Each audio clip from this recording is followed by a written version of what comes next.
Hello, welcome to GATE academy crash course of signals and systems. तो हमने continuous time signals के लिए frequency domain representation देखने के लिए अपना पहला टूल देखा, कंटिन्यूअस टाइम फूरियर सीरीज।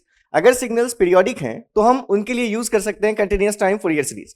लेकिन अगर हमारे सिग्नल्स पीरियोडिक नहीं है और अगर हमें उनका फ्रीक्वेंसी डोमेन रिप्रेजेंटेशन देखना है तो उसके लिए आज हम अपना पहला टूल डिफाइन कर रहे हैं, that is continuous time Fourier transform. तो जो भी चीजें, जो भी कॉन्सेप्ट्स आपने फूरियर सीरीज में देखे हैं उसमें हमें बस थोड़ा सा मॉडिफिकेशन करना है और हम आएंगे अपने फूरियर ट्रांसफॉर्म पर। फिर हम देखेंगे कि क्या कंडीशंस हैं एग्जिस्टेंस की फूरियर ट्रांसफॉर्म के साथ, फूरियर ट्रांसफॉर्म के लिए, इनका रिलेशन क्या है लैप्लास ट्रांसफॉर्म के साथ, इसकी क्या प्रॉपर्टीज हैं, क्या बेसिक सिग्नल्स हैं जिनके लिए आपको पता होना ही चाहिए फूरियर ट्रांसफॉर्म जो पेयर है। और उसके बाद फिर हम देखेंगे कि क्या डिफरेंट टाइप की आपकी थिंकिंग होनी चाहिए, किस टाइप से क्वेश्चंस आपके फ्रेम किए जा सकते हैं। तो ये सभी चीजें हम डिस्कस करेंगे।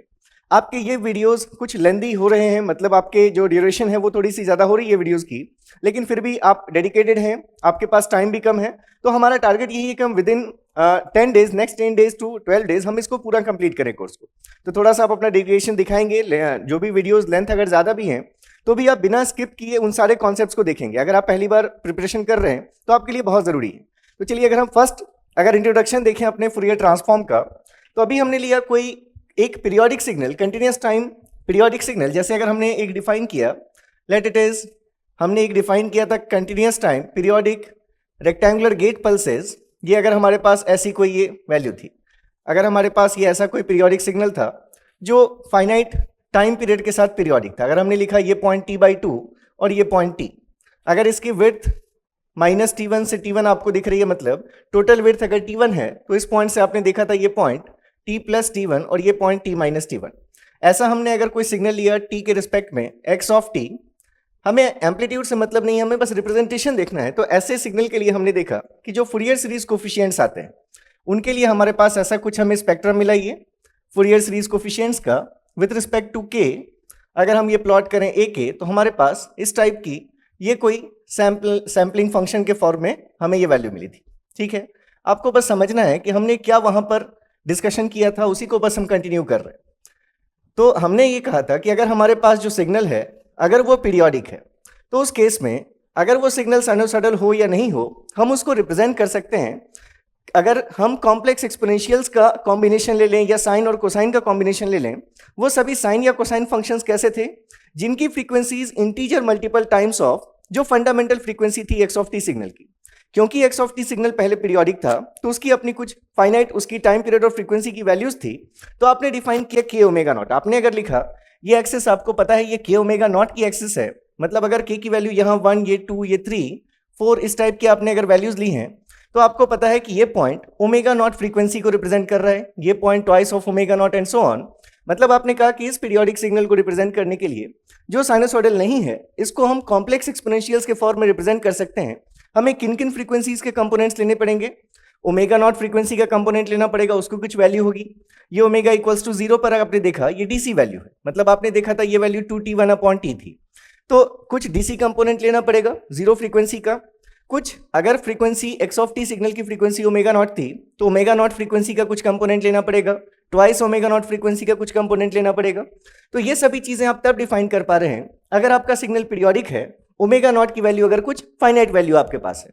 अगर आप इस केस में देखें तो आपको यह भी पता है कि किसी भी दो कंसेक्यूटिव फ्रीक्वेंसी कंपोनेंट्स के बीच की स्पेसिंग अगर आपने देखी तो हमेशा ये स्पेसिंग कितने की दिख रही है आपको, 0 से 1 ओमेगा नॉट के बीच का डिफरेंस ओमेगा नॉट से 2 ओमेगा नॉट के बीच का डिफरेंस ओमेगा नॉट।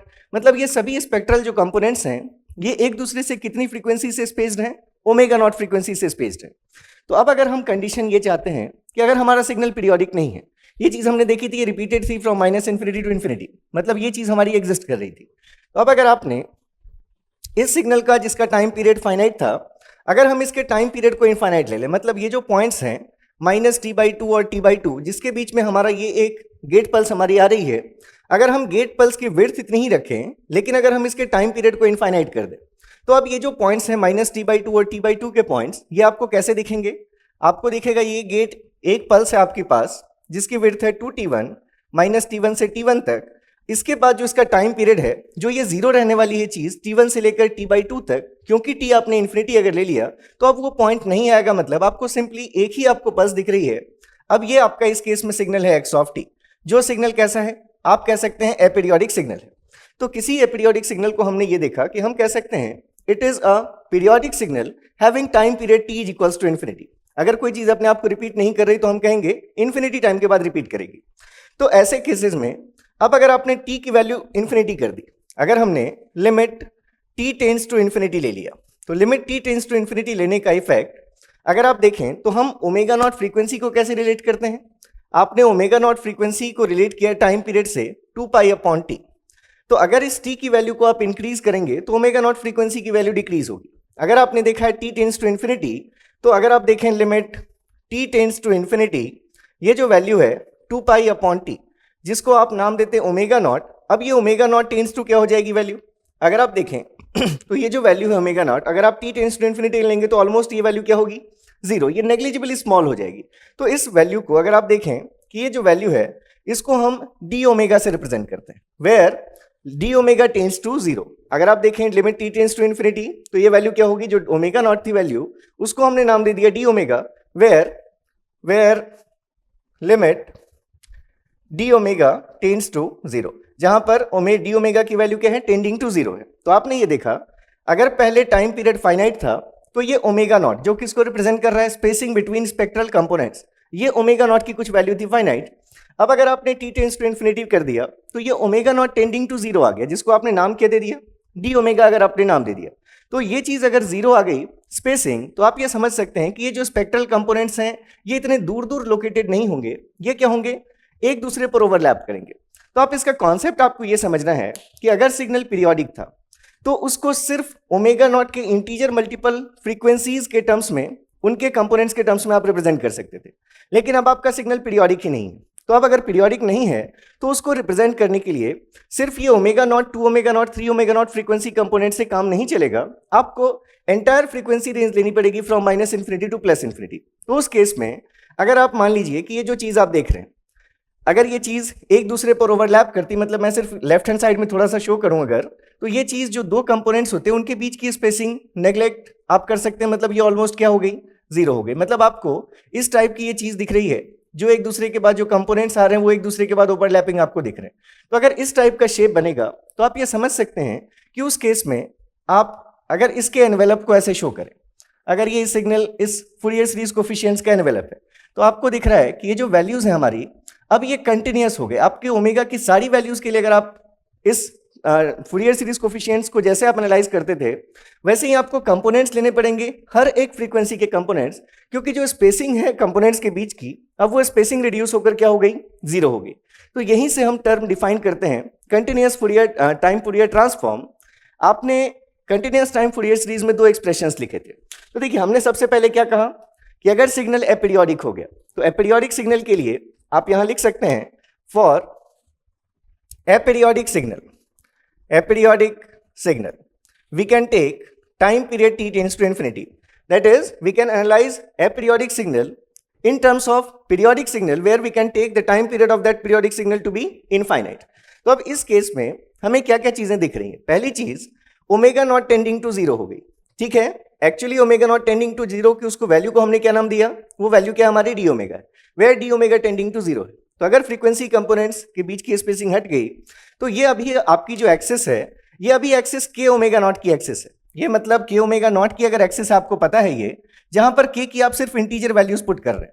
अब आप सिर्फ इंटीजर वैल्यूज पुट नहीं कर सकते, तो जब हमने देखा कि अगर के ओमेगा नॉट, अगर ओमेगा नॉट की वैल्यू हमारी डी ओमेगा हमने ली, तो अब ये जो एक्सेस है जो पहले डिस्क्रीट एक्सेस थी, अब ये एक्सेस हमारी कन्वर्ट होगी किस में, कंटिन्यूअस वेरिएबल में। ये जो पहले हम डिस्क्रीट वेरिएबल ले रहे थे के ओमेगा नॉट कि हम ये कह रहे थे कि पीरियोडिक सिग्नल को रिप्रेजेंट करने के लिए सिर्फ उसके इंटीजर मल्टीपल फ्रीक्वेंसी कंपोनेंट से काम चल जाएगा। अब आप देख रहे हैं कि आपको सारे कंपोनेंट्स लेने पड़ेंगे। तो मतलब t टेंड्स टू इन्फिनिटी का पहला इफेक्ट आपको दिखा कि limit t tends to infinity जो ओमेगा की वैल्यू होती फंडामेंटल फ्रीक्वेंसी, उस फंडामेंटल फ्रीक्वेंसी को हम क्या कह सकते हैं, negligibly small, that is represented as d omega. And second that is discrete variable, जो डिस्क्रीट वेरिएबल है आपका, discrete variable k omega naught is replaced bye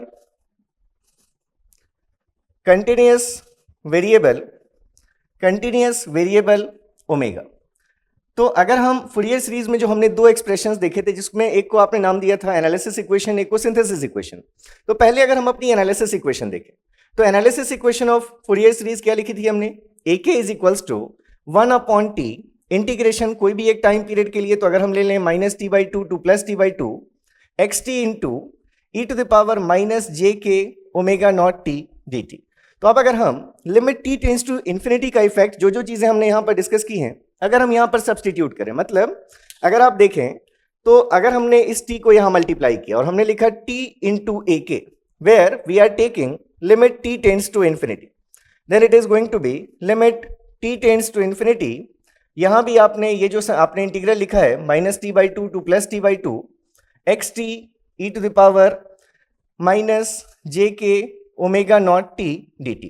अब हम यहां पर इफेक्ट्स यहां पर देखते हैं, तो ये जो टर्म हमें मिल रहा है limit t tends to infinity t into a k, ये हमारी चीज इसी एनवेलप को रिप्रेजेंट कर रही है। मतलब जो पहले चीज हमारी ओपन थी इस रीजन में, अब उस रीजन में भी हमारे कंपोनेंट्स हैं, तो ये चीज अब ऐसी स्पेस्ड आपको नहीं दिख रही, ये पूरी डेंस चीज है, हर एक फ्रीक्वेंसी का कुछ आपको कंपोनेंट मिल रहा है।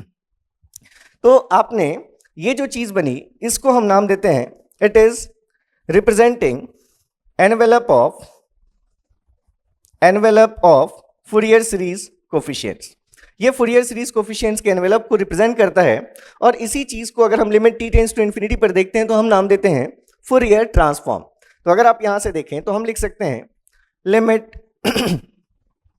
t tends to infinity t into a k, which is written to be x of either j omega कहें या सिंपली x ऑफ ओमेगा लिखें आप। ये रिजल्ट क्या आ जाएगा, देखिए यहां से limit t tends to infinity put करेंगे तो ये लिमिट्स क्या बन जाएंगी, -इन्फिनिटी टू +इन्फिनिटी। दूसरी चीज, ये जो यहां पर हमने डिस्क्रीट वेरिएबल शो किया है k ओमेगा नॉट, अभी हमने कहा कि t टेंड्स टू इन्फिनिटी के लिए हम इसको रिप्लेस करेंगे कंटिन्यूअस वेरिएबल ओमेगा से। तो हमारे पास क्या रिलेशन आ गया, x of j omega equals to integration from -infinity to infinity signal x of t e to the power -j omega t dt। तो ये हमारे लिए एनालिसिस इक्वेशन कहलाएगी फूरियर ट्रांसफॉर्म की। मतलब अगर हमें किसी सिग्नल x ऑफ t का फूरियर ट्रांसफॉर्म चाहिए तो सिंपली हमें क्या करना है, उसको e to the power -j omega t से मल्टीप्लाई कीजिए और t के रिस्पेक्ट में इंटीग्रेट कर दीजिए फ्रॉम -इन्फिनिटी टू +इन्फिनिटी।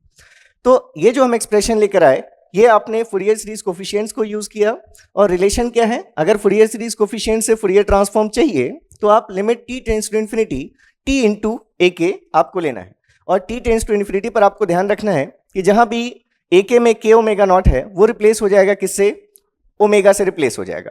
अब ऐसे ही आपने सिंथेसिस इक्वेशन देखी है, ये जो आपने लिखा ये हमारी क्या है, it is analysis equation of Fourier series, it is analysis equation.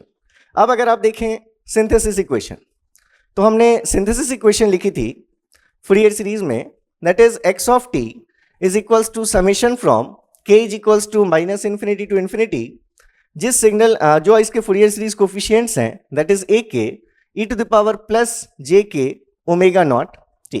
अगर हम इसको इक्वेशन 1 मान लें, अब अगर हम इससे देखना चाहते हैं कि हमारी फूरियर सीरीज से फूरियर ट्रांसफॉर्म की सिंथेसिस इक्वेशन हमें कैसे मिलेगी, मतलब ये तो इक्वेशन के एनालिसिस इक्वेशन कि अगर आपको xt पता है तो उसका ट्रांसफॉर्म पता चल जाएगा। अब आपको अगर इसका इन्वर्स चाहिए कि अगर आपको ट्रांसफॉर्म पता है और वहां से आपका xt आपको फाइंड करना है, तो देखिए पहली चीज, इस सिग्नल को हम जानते हैं कि ये जो हमने रिलेशन लिख रखा है, ये किस सिग्नल के लिए लिखा है हमने, जब x ऑफ t पीरियोडिक था। तो हम पीरियोडिक शो करने के लिए यहां पर हम ये सिंबल यूज कर लेते हैं कि अभी x of t periodic signal है, तो ऐसी चीज है हमारे पास। अब अभी हमने देखा कि ये जो ak है, हमें ये पता है एनालिसिस इक्वेशन से, इस ak की वैल्यू क्या है, 1/t integration from -t/2 to +t/2 x of t e to the power -jk omega naught t dt। अब हम यहां पर फिर से देखते हैं effect of t tends to infinity. जब सिग्नल एपीरियोडिक हो गया, मतलब अगर हमें फिर से देखना हो t टेंड्स टू इन्फिनिटी का इफेक्ट, तो when t tends to infinity, अभी हमने देखा omega naught that is equals to what, 2π/t। हमने कहा इसको हम क्या मानेंगे, it is d omega, where d omega is negligibly small, it is almost tending to 0, लेकिन हम लिख सकते हैं 2π/t for limit t tends to infinity. इस वैल्यू को हमने नाम दिया d ओमेगा। इसके साथ जहां भी k ओमेगा नॉट होगा डिस्क्रीट वेरिएबल, हम इसको रिप्लेस करेंगे कंटिन्यूअस वेरिएबल ओमेगा से। तो ये चीजें आपको क्लियर हैं, k omega naught discrete variable जहां भी होगा उसको हम रिप्लेस करेंगे कंटिन्यूअस वेरिएबल ओमेगा से। ओमेगा नॉट की वैल्यू क्या लेंगे 2 pi, sorry it is d omega. तो यहां से देखिए हमें क्या टर्म चाहिए, हमें 1 अपॉन टी का टर्म चाहिए। तो अगर आप यहां से देखें कि अगर 2 पाई अपॉन टी की वैल्यू डी ओमेगा है for limit t tends to infinity, तो यहां से 1 अपॉन टी के टर्म को क्या कह सकते थे हम, यहां से आप लिख सकते थे कि 1 upon t is equals to it is d omega upon 2 pi, ऐसा लिख सकते हैं इसको हम। For limit t tends to infinity 1 upon t में be taken as d omega upon 2 pi. तो अगर आप ये सभी चीजें अगर आप इस इक्वेशन में यहां पर सब्स्टिट्यूट करें, देखिए पहली चीज क्या होगी, अगर हम टी टेंड्स टू इन्फिनिटी पर एक की वैल्यू देखेंगे तो आपने देखा टी टेंड्स टू इन्फिनिटी पर एक की वैल्यू को हम 1 अपॉन टी की जगह, देखिए सबसे पहले हम देख लेते हैं limit t tends to infinity पर इस एक की वैल्यू क्या है। तो इस एक की वैल्यू है 1 अपॉन टी। 1 अपॉन टी को क्या लिख सकते हैं हम, d omega upon 2 pi integration from minus infinity to plus infinity, क्योंकि हमने t tends to infinity put कर दिया तो ये हमारी लिमिट्स क्या हो गई माइनस इन्फिनिटी टू इन्फिनिटी। ये सिग्नल हमारा एक्स टी इन टू क्या लिखेंगे हम, इसको अब हम e to the power minus j k omega not नहीं लिखेंगे, सिर्फ हम क्या लिखेंगे माइनस जे ओमेगा टी लिखेंगे, ठीक है।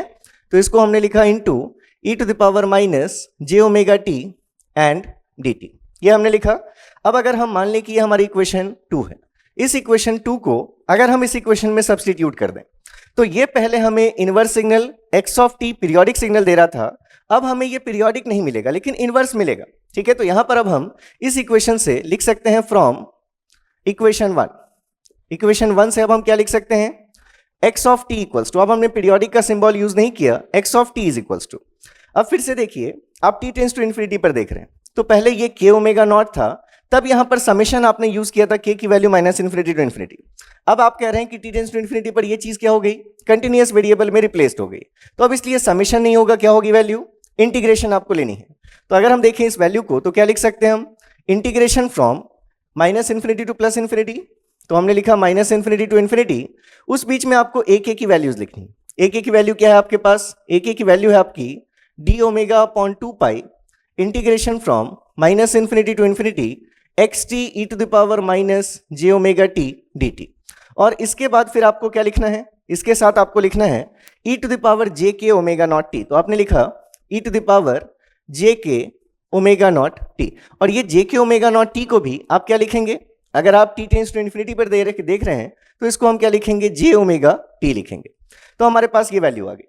अब यहां से देखिए ये जो टर्म आपके पास आ चुका है इसको आपने पहले ही डिफाइन कर दिया कि ये टर्म क्या कहलाता है, ये टर्म हमारा कहलाता है एक्स ऑफ ओमेगा। यही हमारा फूरियर ट्रांसफॉर्म के लिए अभी हमने रिलेशन लिखा, x of t to the power minus j omega t d t is what, x of omega. तो इसलिए आप यहां से देखिए एक्स ऑफ टी की वैल्यू क्या आ गई, एक्स ऑफ टी की वैल्यू आ गई आपके पास ये term x of omega into d omega into e to the power j omega t, ये 1 अपॉन 2 पाई को हम कांस्टेंट बाहर रख सकते हैं। तो क्या वैल्यू होती 1 upon 2 pi integration from minus infinity to infinity this term x of omega multiplied with e to the power j omega t और ये डी ओमेगा। तो ये आपके पास इनवर्स ट्रांसफॉर्म का रिलेशन आ गया। जैसे ही वहां पर आपके लिए सिंथेसिस इक्वेशन है फूरियर सीरीज में, वैसे ही हमने इक्वेशन किस में फाइंड की, फूरियर ट्रांसफॉर्म में। तो अब जैसे देखिए यहां पर अभी हम अगर ओमेगा के रिस्पेक्ट में देख रहे हैं तो यहां पर 1/2 पाई का टर्म आया, ठीक है। अगर हम यहीं पर ओमेगा नहीं लेकर अगर हम एफ लेते तो यहां पर हमारा 2 पाई का टर्म उससे कैंसिल आउट हो जाता। तो उस केस में आपको आप ऐसे समझें कि अगर आप एक्स ऑफ ओमेगा नहीं लेकर जे 2 पाई एफ टी लिया होता, अगर आपने यहां पर 2 पाई एफ अगर लिया होता तो उस केस में ये ओमेगा नॉट को आप लिखते 2 पाई एफ नॉट, तो 2 पाई और 2 पाई का टर्म कैंसिल हो जाता तो 2 पाई का टर्म नहीं आता। तो देखिए यहां से हम अपनी बेसिक 2 इक्वेशंस पहले डिफाइन कर देते हैं जिस पर हमें थ्रू आउट द चैप्टर चलना है, एनालिसिस और synthesis equations of Fourier transform. तो अभी सबसे पहली इक्वेशन हमने फाइंड की कि एक्स टी का Fourier transform x of omega, हमने लिखा है x of omega equals to integration from minus infinity to infinity signal x of t e to the power minus j omega t d t. ये हमने लिखा अगर x of omega, अगर आप omega के रिस्पेक्ट में रेडियन पर second frequency के लिए अगर फाइंड करना चाहते हैं, इसी इक्वेशन को, एनालिसिस इक्वेशन को अगर हम एक्स ऑफ एफ के फॉर्म में देखें तो x of F simply omega की जगह पर आपको 2 पाई एफ पुट करना है, तो वैल्यू आ जाएगी minus infinity to infinity x of t e to the power minus j 2 pi f t d t, ठीक है ये चीज। अब अगर आपने देखी सिंथेसिस इक्वेशन तो आपने ये लिखा synthesis equation x of t equals to, 1/2 integration from minus infinity to infinity x of omega e to the power plus j omega t d omega. फिर हमने देखा अगर हम f के रिस्पेक्ट में देखते तो हमारे पास 1/2 का टर्म नहीं आता और आप सिंपली लिखते x of t equals to integration from minus infinity to infinity x of f e to the power plus j 2 pi f t df। ठीक है, तो ये दो इक्वेशंस हमारे पास आ गई। इन दोनों इक्वेशंस, इनको हमने कहा एनालिसिस इक्वेशन है, ये दोनों हमारी, और ये दोनों हमारे लिए क्या है, सिंथेसिस इक्वेशंस है। अब अगर आप इन्हीं इक्वेशंस से अगर आप इनकी प्रॉपर्टीज देख लें, अगर आपने यहां से देखा, अगर आप ओमेगा की वैल्यू को 0 पुट करेंगे तो x ऑफ 0 की वैल्यू क्या मिलेगी आपको। अगर आपने ओमेगा 0 पुट कर दिया तो ये हमारा जो टर्म है इसकी वैल्यू हो गई 1, मतलब आपको मिला minus infinity to infinity signal x of t dt। आप किसी सिग्नल को माइनस इन्फिनिटी से इन्फिनिटी अगर इंटीग्रेट करते हैं तो क्या मिलता है आपको, उस सिग्नल का एरिया मिलता है। मतलब अगर आपको signal x of t signal का एरिया चाहिए तो अगर आपने उसका ट्रांसफॉर्म फाइंड कर लिया x ऑफ ओमेगा, आप सिंपली उस ट्रांसफॉर्म की वैल्यू देख लीजिए कहां पर, एट ओमेगा इक्वल्स टू 0, तो आपको क्या मिल जाएगा, area of x of t मिल जाएगा। अगर आप यहां से देखें, अगर आपने t इक्वल्स टू 0 पुट कर दिया तो x ऑफ 0 की वैल्यू क्या होगी। अगर यहां से हम ये 2 पाई इधर मल्टीप्लाई कर लेते हैं तो हम इसको लिख सकते हैं 2 पाई times x of 0 is what. अगर आपने t टेंड्स टू 0 पुट कर दिया इस पूरे इक्वेशन में, इस कांस्टेंट 2 पाई को यहां मल्टीप्लाई कर लें तो हम लिख सकते हैं 2 pi into x of 0 equals to integration from minus infinity to infinity x of omega, फिर से ये एक्सपोनेंशियल t इक्वल्स टू 0 पर 1, तो आपको वैल्यू क्या मिली, इंटू डी ओमेगा। अब ये टाइम डोमेन फंक्शन था, तो टाइम के रिस्पेक्ट में अगर हमने इंटीग्रेट किया माइनस इन्फिनिटी टू इन्फिनिटी तो हमें इस सिग्नल x t का एरिया मिला। ऐसे ही ये फ्रीक्वेंसी डोमेन सिग्नल आपने रिप्रेजेंट किया, उसको आप फ्रीक्वेंसी के रिस्पेक्ट में इंटीग्रेट कर रहे हैं from minus infinity to infinity, तो ये भी आपको क्या देगा, एरिया देगा। लेकिन ये एरिया किसका है, of transform x of omega. ठीक है, ये चीज अगर ऐसे ही आप यहां से देखते तो x ऑफ 0, मतलब अगर आप फ्रीक्वेंसी की वैल्यू को 0 पुट करते तो क्या मिलती है आपको वैल्यू, यहां से भी आपको सेम रिजल्ट मिलता minus infinity to infinity x of t dt। मतलब ये भी आपको क्या देता, area of signal x of t। ये भी चीज आपको क्या देगी, area of signal x of t देगी। और अगर आपने यहां t इक्वल्स टू 0 पुट किया तो x ऑफ 0 ये सिमिलरली क्या दे रहा है आपको, minus infinity to infinity x of f df।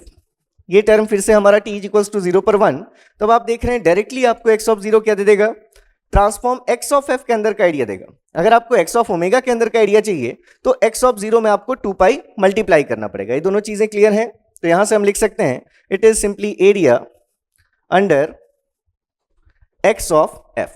तो ये area under x of f है। तो ये चीजें हमेशा हम यूज करेंगे, इसमें कहीं पर भी आपको कोई कंफ्यूजन नहीं होनी चाहिए, बिल्कुल आपको दोनों चीजें क्लियर होनी चाहिए। एनालिसिस इक्वेशन में पावर नेगेटिव रहेगी, हमारे सिंथेसिस इक्वेशन में पावर पॉजिटिव होगी। अगर हम इसकी यूनिट देखना चाहते हैं, x ऑफ ओमेगा की यूनिट, आप अगर ट्रांसफॉर्म की यूनिट देखना चाहते हैं वो यूनिट हमेशा डिपेंड करेगी इस x ऑफ t पर। x ऑफ t की क्या यूनिट्स हैं, क्योंकि आप अगर इस e to the power minus j omega t की यूनिट्स को देखें अगर, या यहां पर अगर आप देखें e to the power minus j 2 pi f t की यूनिट्स को, तो f और t इनके मल्टीप्लीकेशन की यूनिट क्या हो जाएगी, डायमेंशनलेस। क्योंकि f की यूनिट आप अगर देखें तो 1/, सेकेंड्स और t की यूनिट सेकेंड्स, तो ये दोनों कैंसल आउट हो गए।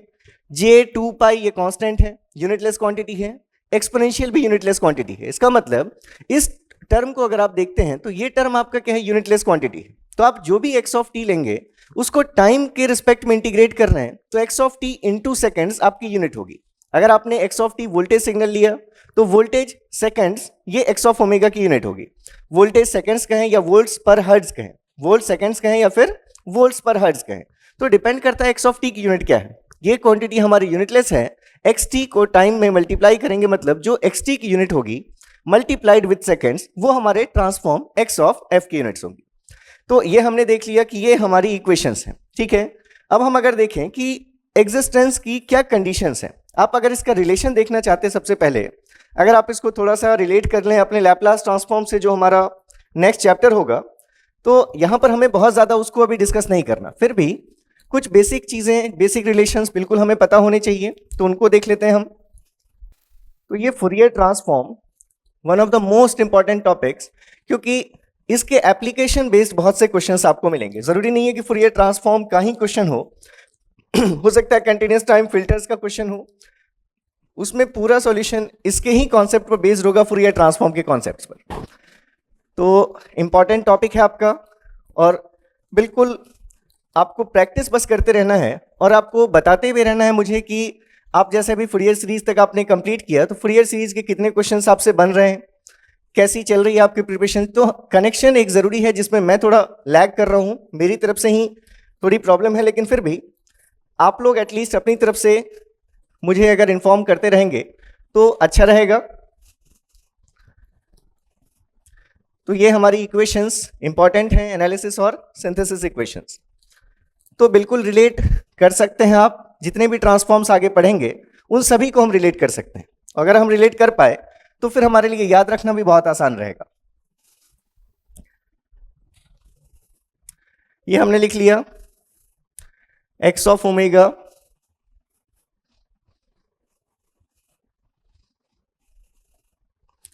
And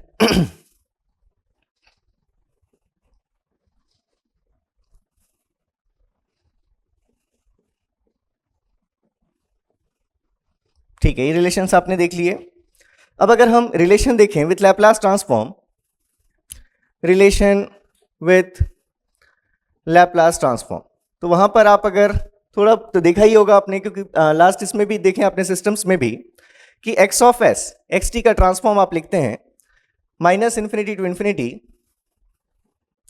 x t e to the power minus s t d t, जहां आपको पता है ये s हमारा कॉम्प्लेक्स फ्रीक्वेंसी को रिप्रेजेंट करता है, that is s equals to sigma plus j omega, जहां पर ये सिग्मा और ओमेगा दोनों वेरी कर सकते हैं from minus infinity to infinity. तो अगर आप देखें तो ये हमारा transform x of sigma plus j omega, जिसकी value minus infinity to infinity x t e to the power minus of sigma plus j omega into t d t. ठीक है, अगर हम इस जो ट्रांसफॉर्म हम ले रहे हैं, ये जो ट्रांसफॉर्म आप इवेल्युएट करते हैं, ये आपकी कॉम्प्लेक्स फ्रीक्वेंसी प्लेन में इवेल्युएट करते हैं। ये आपकी कॉम्प्लेक्स फ्रीक्वेंसी प्लेन है, एस प्लेन, जिसमें ये इमेजिनरी एक्सिस जे ओमेगा, ये रियल एक्सिस सिग्मा को रिप्रेजेंट करती है। तो अगर आप इसमें रियल पार्ट जो आपने ऐड कर रखा है ट्रांसफॉर्म में, अगर आप इसको सप्रेस कर दें, अगर आप सिग्मा की वैल्यू को 0 ले लें और आप पूरा ट्रांसफॉर्म अपना कहाँ इवेल्युएट करें, अगर only on J omega axis, तो आपको यहीं से देखें अगर आप, तो एट सिग्मा इक्वल्स टू 0 जो ट्रांसफॉर्म है वो क्या बन जाएगा, x of j omega is equals to minus infinity to infinity x t e to the power minus j omega t d t, that is what Fourier transform of x of t। तो मतलब Laplace transform से Fourier transform आपको कैसे मिल जाएगा, अगर आप sigma की value को 0 पुट कर दें। लेकिन ऐसा नहीं है कि आप किसी भी ट्रांसफॉर्म में, कि सारे लैप्लास ट्रांसफॉर्म में आप सिग्मा इक्वल्स टू 0 पुट करके फाइनाइट वैल्यू फाइंड कर सकें, ऐसा पॉसिबल नहीं है। बहुत सारे ऐसे ट्रांसफॉर्म्स होंगे, आगे हम देखेंगे, जिनमें लैप्लास ट्रांसफॉर्म की ROC sigma equals to 0 point को इंक्लूड नहीं करेगी। उस केस में आप सिग्मा इक्वल्स टू 0 उसमें पुट नहीं कर सकते, क्योंकि ट्रांसफॉर्म की वैल्यू आ जाएगी इनफाइनाइट। तो यहीं से हम अगर कंडीशंस देखें कि क्या कंडीशन है, कब हम लैप्लास ट्रांसफॉर्म में s equals to j omega put करके सिग्मा की वैल्यू को 0 पुट करके हम फूरियर ट्रांसफॉर्म फाइंड कर सकते हैं। तो उन्हीं कंडीशंस को आप पढ़ते हैं। एग्जिस्टेंस ऑफ फूरियर सीरीज की सफिशिएंट कंडीशंस के फॉर्म में आप उसको नाम देते हैं। अगर हम देखें कन्वर्जेंस ऑफ फूरियर ट्रांसफॉर्म, तो कुछ प्रॉपर्टीज जो अगर हमारी सेटिस्फाई हो रही हैं, तो डेफिनेटली आप उस केस में सिग्नल x ऑफ t का ट्रांसफॉर्म x ऑफ ओमेगा निकाल भी सकते हैं, और हर एक पॉइंट पर, हर एक वैल्यू ऑफ ओमेगा के लिए वो ट्रांसफॉर्म डिफाइंड भी होगा। वो कंडीशंस जो सेटिस्फाई होनी चाहिए, उनको आप किस नाम से पढ़ते हैं, डिरिचलेट्स कंडीशंस। इसके लिए आपको क्या याद रखना है, मतलब क्या इंपॉर्टेंट है, हम क्यों पढ़ रहे हैं डिरिचलेट्स कंडीशंस। तो अगर ये डिरिचलेट्स कंडीशन सेटिस्फाई होती हैं, तो आप लिख सकते हैं these are sufficient but not necessary conditions which are if satisfied then it is guaranteed that we can evaluate x of omega for every value of omega, ये फर्स्ट कंडीशन है कि आपको रिस्ट्रिक्ट कंडीशन के satisfy होने से क्या पता चल रहा है कि उस केस में हम ये जो नॉर्मल हमारी एनालिसिस इक्वेशन है, इस इक्वेशन को यूज करके हम एक्स ऑफ ओमेगा डिफाइन कर सकते हैं और उसकी हर एक वैल्यू ऑफ ओमेगा के लिए हम वो वैल्यू फाइंड भी कर सकते हैं। तो x of omega for every value of omega, ये चीज इंपॉर्टेंट है। ये चीज तभी पॉसिबल है जब डिरिचलेट्स कंडीशन सेटिस्फाई होंगी, तभी हम ओमेगा की हर वैल्यू के लिए ट्रांसफॉर्म की वैल्यू निकाल पाएंगे। अदरवाइज हम देखेंगे कि एक ना एक ओमेगा की कोई ऐसी वैल्यू होगी जिस पर हमारा ट्रांसफॉर्म डिफाइंड नहीं होगा। तो पहली चीज आपको यह ध्यान रखनी है, डिरिचलेट्स कंडीशन सेटिस्फाई हो गई मतलब ओमेगा की हर वैल्यू के लिए एक्स ऑफ ओमेगा हम डिफाइन कर सकते हैं। दूसरी चीज, and in this case, in that case Fourier transform can be obtained, Fourier transform can be obtained directly from Laplace transform at sigma equals to 0। मतलब अगर डिरिचलेट्स कंडीशन सेटिस्फाई हुई तो इसका मतलब है कि वो जो सिग्नल होगा xt, उसका Laplace transform x of omega sigma equals to 0 पर इनफाइनाइट नहीं होगा। मतलब सिग्मा इक्वल्स टू 0 के लिए भी लैप्लास ट्रांसफॉर्म कन्वर्ज हो रहा होगा। तो ऐसी कंडीशंस में आप लैप्लास ट्रांसफॉर्म से डायरेक्ट फूरियर ट्रांसफॉर्म कैलकुलेट कर सकते हैं by substituting s equals to j omega, और we can say by taking sigma equals to 0। तो क्या है ये डिरिचलेट्स कंडीशंस? आपने ये फूरियर सीरीज में भी आपने इंट्रोड्यूस किया था, यहां पर हम फिर से अगर देख लें तो फर्स्ट और most important condition, the signal must be absolutely integrable. Absolutely integrable, absolutely integrable का आप मतलब समझते हैं? मतलब अगर आप उसके मैग्नीट्यूड को इंटीग्रेट करें from minus infinity to infinity, तो हमारा जो सिग्नल जो वैल्यू आनी चाहिए वो क्या होनी चाहिए? फाइनाइट होनी चाहिए। मतलब integration from minus infinity to infinity, signal x of t के मैग्नीट्यूड का integration with respect to t, ये चीज हमारी क्या होनी चाहिए? लेस देन इन्फिनिटी होनी चाहिए। अगर आप देखें क्यों हम कह रहे हैं कि ये कंडीशन सेटिस्फाई होगी तो हम निकाल सकते हैं ट्रांसफॉर्म कन्वर्ज करेगा, क्योंकि अगर आपने देखा एक्स ऑफ ओमेगा, तो आपने ये लिया एक्स ऑफ ओमेगा की value integration from minus infinity to infinity signal x of t e to the power minus j omega t d t. अगर आप एक्स ऑफ ओमेगा का मैग्नीट्यूड देखते तो एक्स ऑफ ओमेगा का magnitude क्या लिख सकते हैं हम या तो लिखें इस पूरी चीज का मैग्नीट्यूड, या इस पूरी चीज का मैग्नीट्यूड किस पे डिपेंड करेगा? ये जिसको आप इंटीग्रेट कर रहे हैं, तो उस चीज को हम क्या लिख सकते हैं? Minus infinity to infinity magnitude of signal x t into e to the power minus j omega t d t. अब अगर हम इस पार्ट का मैग्नीट्यूड देखेंगे तो इस पार्ट का मैग्नीट्यूड क्या है हमारा? क्योंकि e to the power j omega t ये कॉम्प्लेक्स एक्सपोनेंशियल, इसका मैग्नीट्यूड 1 है। मतलब इस पूरी चीज का मैग्नीट्यूड किसके बराबर है? Integration from minus infinity to infinity magnitude of x of t d t only. तो अगर हम कहें कि x of t d t अगर हमारा अगर फाइनाइट है, अगर ये वैल्यू लेस देन इन्फिनिटी है, इन दैट केस जो आपको एक्स ऑफ ओमेगा मिलेगा उसका भी मैग्नीट्यूड क्या होगा? इसलिए लेस देन इन्फिनिटी होगा। तो इसलिए आप लिख सकते हैं therefore for minus infinity to infinity x of t magnitude integrated over minus infinity to plus infinity, if it is less than infinity then magnitude of x of omega is always less than infinity. तो इसलिए हमारी पहली condition है कि signal absolutely integrable होना चाहिए। दूसरी condition अगर आप देखें तो सेकंड कंडीशन आप बस लिख सकते हैं कि इन, या आप लिखें ठीक है, in any finite interval, finite interval क्या होना चाहिए? Number of maxima and minima, number of maxima and minima must be finite. Second condition, third condition क्या लिख सकते हैं आप? Similarly in any finite interval number of, या आप लिखें कि number of discontinuities, discontinuities must be finite, again must be finite, and जो वैल्यूज हैं डिसकंटिन्यूटी की वो भी आपकी डिसकंटिन्यूटीज पर जो वैल्यूज में चेंज हो रहा है वो भी हमारा फाइनाइट होना चाहिए। तो आप लिख सकते हैं नंबर ऑफ फाइनाइट डिसकंटिन्यूटीज, ऐसे आप लिख लीजिएगा finite, that is over any finite interval signal x of t must have finite number of finite discontinuities, ऐसा आप यहां पर लिख लीजिएगा। सेकंड पॉइंट, ये थर्ड पॉइंट हो गया। फोर्थ पॉइंट आप लिख सकते हैं signal must be a single valued function of time, single valued function, किसी भी एक टाइम इंस्टेंट पर सिग्नल में एक ही वैल्यू होनी चाहिए। और लास्ट पॉइंट आप लिख सकते हैं that is signal must have finite energy. That is, we can also say that, or that is, x of t must be absolutely, या आप लिखें must be square integrable. मतलब अगर हम देखें तो ये है कि integration from minus infinity to infinity magnitude of x of t whole square d t, जो आपको सिग्नल की एनर्जी देती है, ये वैल्यू हमारी क्या होनी चाहिए, लेस देन इन्फिनिटी. तो ये कंडीशंस हैं. पहले ही हमने कह दिया कि ये नेसेसरी कंडीशंस नहीं है. ऐसा भी हो सकता है कि ये कंडीशन सेटिस्फाइड ना हो, इनमें से कोई एक सेटिस्फाइड ना हो, एक से ज्यादा भी सेटिस्फाइड ना हो, तो भी हम उस सिग्नल के लिए फूरियर ट्रांसफॉर्म इवैल्यूएट कर सकें, ऐसा पॉसिबल है. लेकिन अगर ये कंडीशन सेटिस्फाई हो रही तो ये गारंटी देती है कि डेफिनेटली आप फूरियर ट्रांसफॉर्म निकाल पाएंगे, और वो भी ओमेगा की हर वैल्यू के लिए आप डिफाइन भी कर पाएंगे. तो दो चीजें आपको डिरिचलेट कंडीशन का इंपॉर्टेंस समझना है. इस पर कभी भी एमएसक्यूज में आपसे कॉन्सेप्चुअल क्वेश्चन पूछे जा सकते हैं.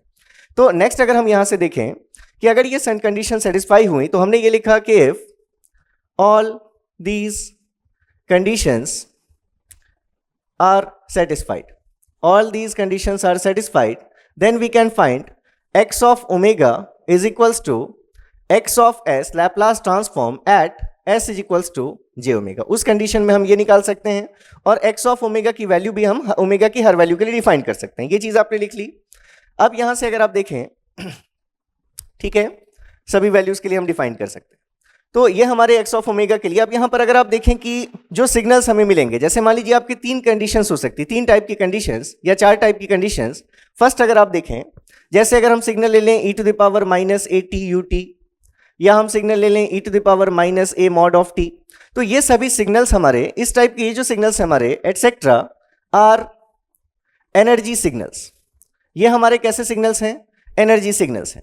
तो अगर ये एनर्जी सिग्नल्स हैं तो डेफिनेटली इनके लिए हम अपने जो हमारे फूरियर ट्रांसफॉर्म की एनालिसिस इक्वेशन है, सिर्फ उस इक्वेशन को यूज करके हम इन सिग्नल्स के लिए फाइंड कर सकते हैं, क्योंकि ये सभी डिरिचलेट कंडीशंस को भी फॉलो कर रही हैं.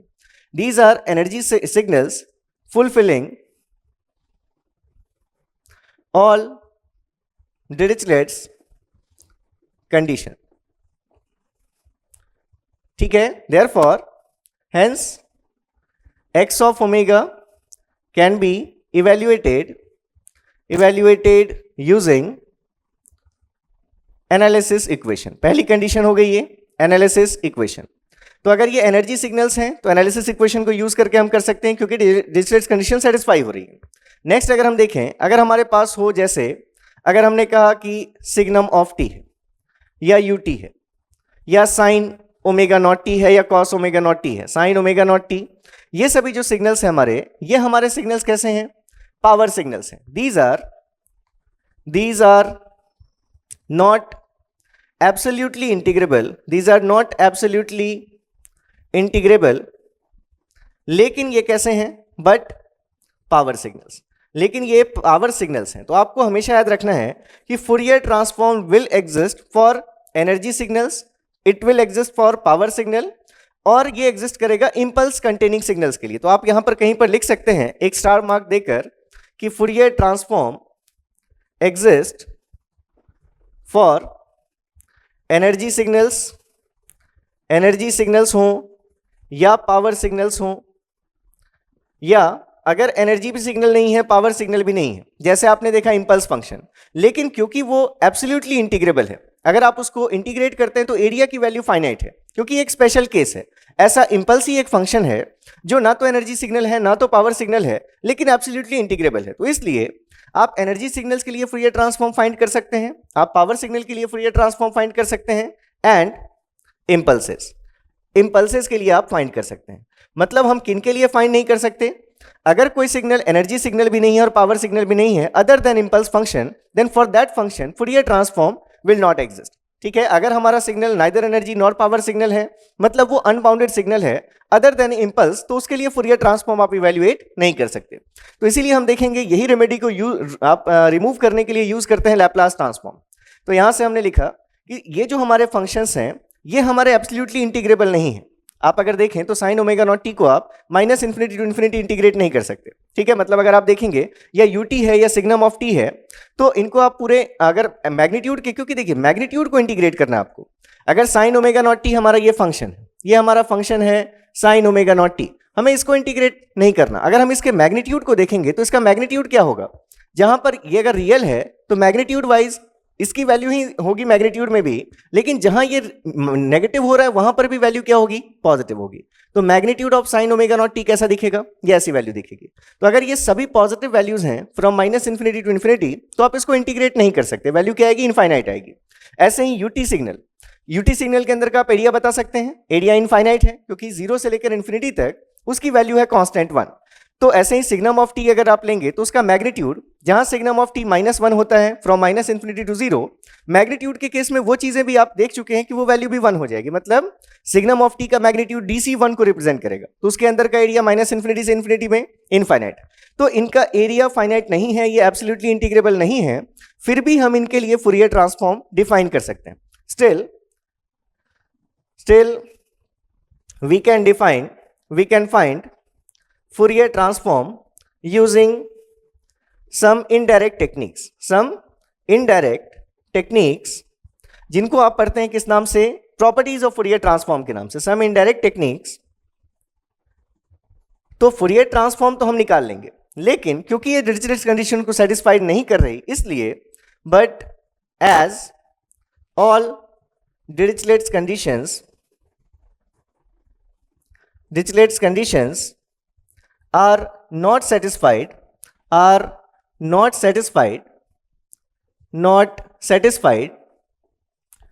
so hence there must be at least one value of omega for which Fourier transform x of omega is not defined। तो देखिए हमने दो कंडीशंस देखी। पहली चीज, अगर एनर्जी सिग्नल है, सभी डिरिचलेट कंडीशन को फॉलो कर रहा है, तो डेफिनेटली हम एनालिसिस इक्वेशन से ही हम इसका ट्रांसफॉर्म भी निकाल लेंगे, हर जगह डिफाइन भी कर देंगे। दूसरी कंडीशन, सिग्नल एब्सोल्युटली इंटीग्रेबल नहीं था, डिरिचलेट कंडीशन फॉलो नहीं हुई, लेकिन फिर भी सिग्नल कैसा था, पावर सिग्नल था। तो पावर सिग्नल के लिए आप फूरियर ट्रांसफॉर्म डिफाइन कर सकते हैं डेफिनेटली। तो पावर सिग्नल के लिए डिफाइन तो कर पाएंगे, लेकिन ओमेगा की हर वैल्यू के लिए आप एक्स ऑफ ओमेगा नहीं बता पाएंगे। एटलीस्ट एक ऐसी वैल्यू होगी ओमेगा की जहां पर आपका ट्रांसफॉर्म अनडिफाइंड होगा, ठीक है।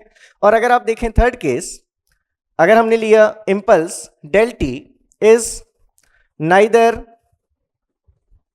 Energy, it is neither energy nor power signal, but absolutely integrable, hence its Fourier transform is well defined। इसको आप एनालिसिस इक्वेशन से भी यूज करके फाइंड कर सकते हैं, और ओमेगा की हर वैल्यू के लिए आप डिफाइन भी कर सकते हैं इसके ट्रांसफॉर्म को। और जो लास्ट पॉइंट है, वो लास्ट पॉइंट क्या है कि इफ सिग्नल, जैसे हम कहें कि अगर हमारा सिग्नल है r of t that is TUT, या फिर हम कहें parabolic function PT that is T²/2UT, तो ये जो सभी सिग्नल्स हम लिख रहे हैं etcetera are neither energy nor power unbounded signal and not absolutely integrable, unbounded, not absolutely integrable, hence Fourier transform x of omega is not possible, that is it doesn't converge, ये हमारा possible नहीं है, ठीक है। अगर हमारा unbounded signal है, कोई भी neither energy nor power signal है, तो इंपल्स को छोड़कर ऐसे किसी भी सिग्नल के लिए आप फूरियर ट्रांसफॉर्म नहीं बता सकते। तो इतनी बेसिक चीजें आपको फूरियर ट्रांसफॉर्म में अगर पता है, तो इसके बाद अब हम कुछ बेसिक सिग्नल्स के लिए ट्रांसफॉर्म पेयर्स देख लेते हैं।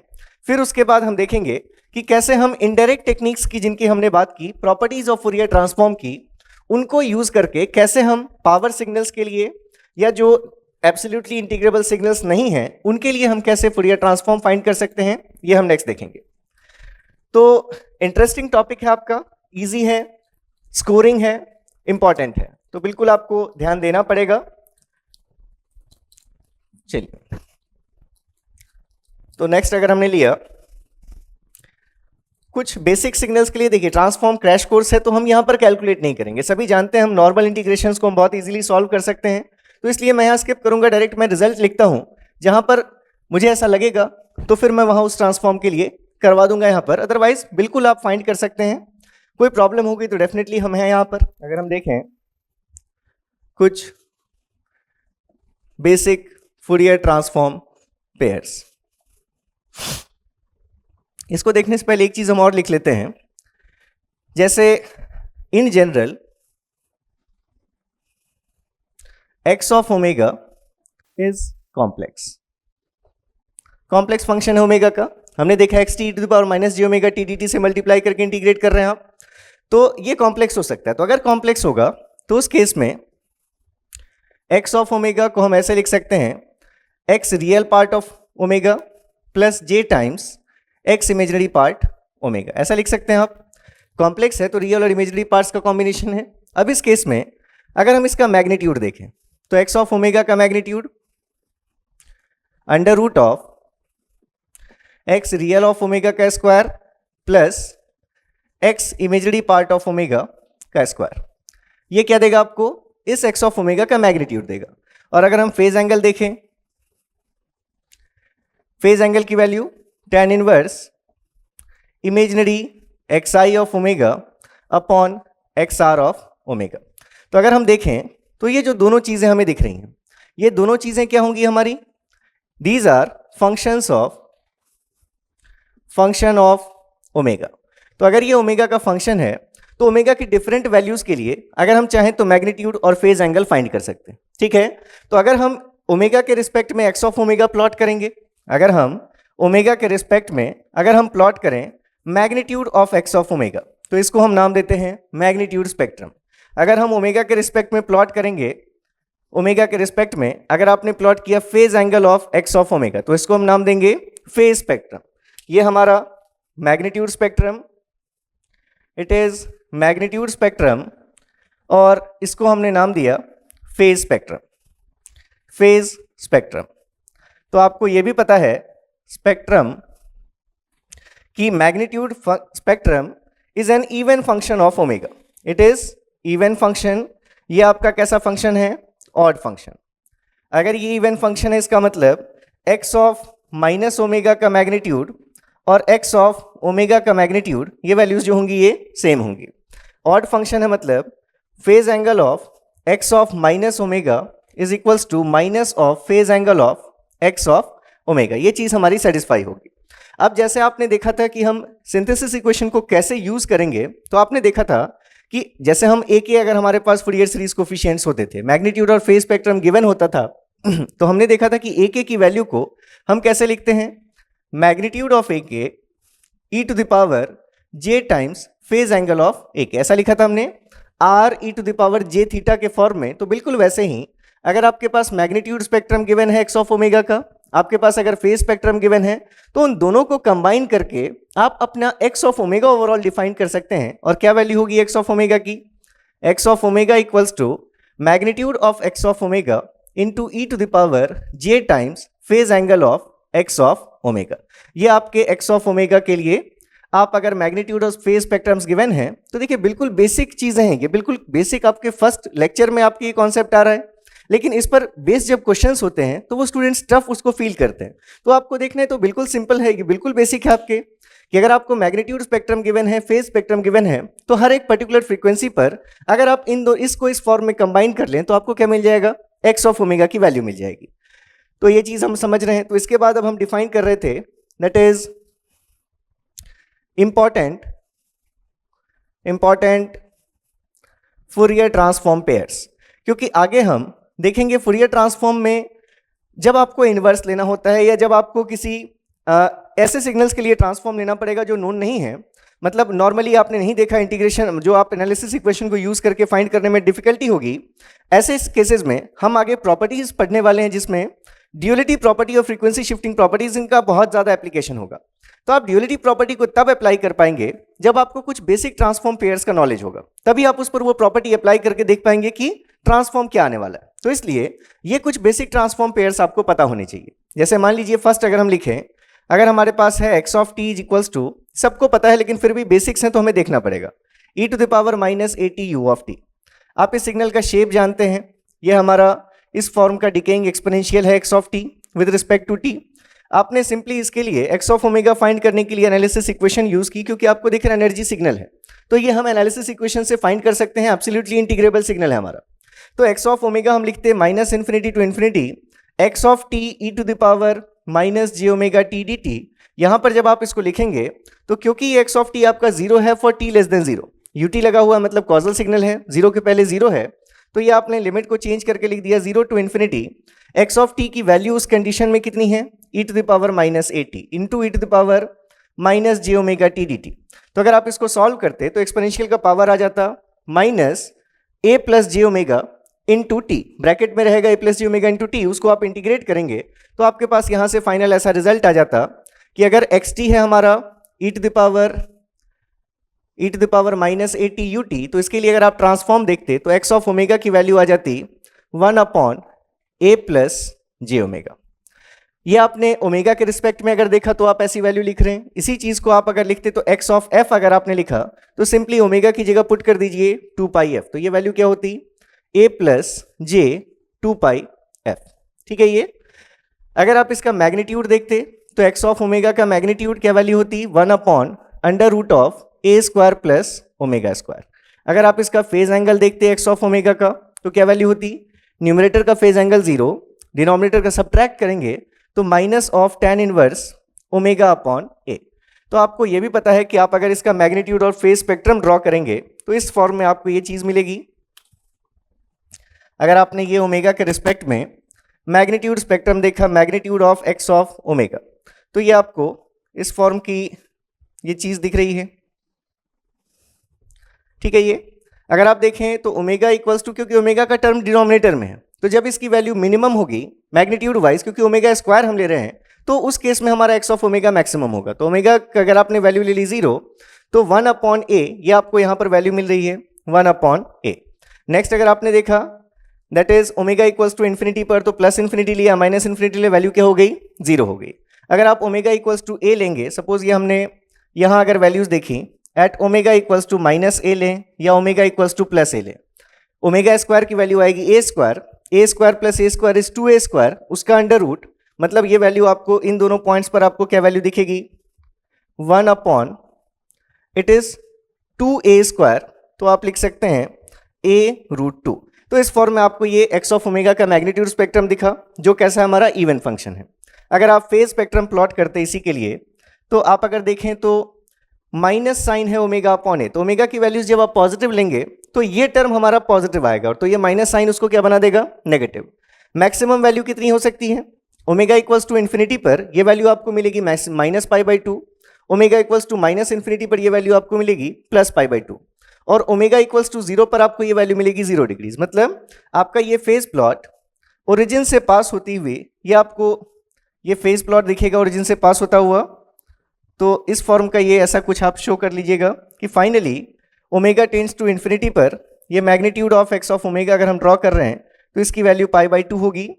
अगर आप ओमेगा इक्वल्स टू ए पर देखेंगे, अगर यहाँ पर हमने कहीं कोई पॉइंट डिफाइन किया omega equals to minus a पर देखें तो ये value plus π/4, omega equals to plus a पर अगर आपने देखा तो ये वैल्यू माइनस π/4, और finally omega equals to infinity पर जाते जाते ये वैल्यू क्या हो जाएगी इट इज माइनस π/4, और ये वैल्यू माइनस π/2।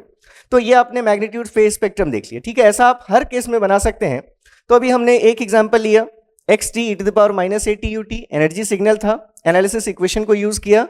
आप इसको देखकर समझ सकते हैं कि ओमेगा की हर वैल्यू के लिए आप इस ट्रांसफॉर्म की वैल्यू को डिफाइन कर सकते हैं। तो इसलिए ऐसा हुआ क्योंकि ये डिरिचलेट कंडीशन को फॉलो करने वाला एक एनर्जी सिग्नल था। अब अगर इसी में मान लीजिए कि हमने सेकंड केस लिया होता x of t is equals to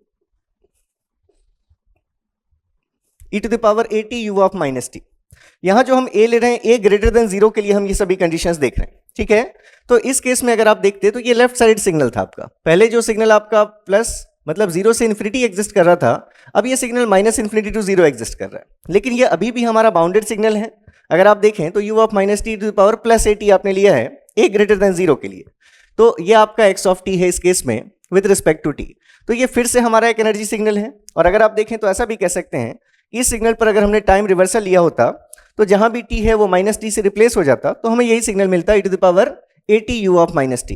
तो अगर आप इसके लिए देखेंगे तो आपको ट्रांसफॉर्म की वैल्यू मिलेगी x of omega equals to 1 upon a minus j omega. यहां पर वैल्यू मिली a प्लस जे ओमेगा, यहां वैल्यू मिलेगी a minus j omega. Similar procedure है, बस यहां पर आपने माइनस इन्फिनिटी टू इन्फिनिटी में से माइनस इन्फिनिटी से जीरो की लिमिट्स हटा दी थी क्योंकि ut लगा हुआ था। अब इस केस में जब आप इंटीग्रेट करेंगे तो क्योंकि यहां पर u ऑफ माइनस टी लगा है तो लिमिट्स आप कहां से कहां तक लेंगे, सिर्फ माइनस इन्फिनिटी से जीरो तक इंटीग्रेशन की लिमिट्स लेंगे, तो आपके पास ये रिजल्ट आ जाएगा। या आप इसको अगर f के रिस्पेक्ट में लिखना चाहते हैं तो 1 upon a minus j two pi f, ये हम इसका ट्रांसफॉर्म लिख सकते थे। ठीक है, ये चीज अगर आपने लिया third x of t equals to e to the power minus a mod of t, मतलब इन दोनों सिग्नल्स को अगर आपने ऐड कर दिया तो आपके पास ये सिग्नल मिला। अभी भी आप ये जानते हैं कि ये सिग्नल भी हमारा एक एनर्जी सिग्नल है, ये हमारा बाउंडेड सिग्नल दिख रहा है इनफाइनाइट टाइम में, माइनस इन्फिनिटी प्लस इन्फिनिटी पर वैल्यू जीरो है, तो ये आपका फिर से एक एनर्जी सिग्नल है x ऑफ t, जिसमें ये जो पार्ट है ये e to the power minus a t u t को रिप्रेजेंट कर रहा है, ये पार्ट हमारा e to the power plus a t u of minus t को रिप्रेजेंट कर रहा है। तो जो दोनों अलग अलग ट्रांसफॉर्म्स आपको मिले हैं, अगर आप उन दोनों ट्रांसफॉर्म्स को कंबाइन कर देंगे तो आपको इसका ट्रांसफॉर्म मिल जाएगा x of omega that is 2a upon a square plus omega square. ठीक है, तो ये हमारे पास तीन ट्रांसफॉर्म्स आ गए।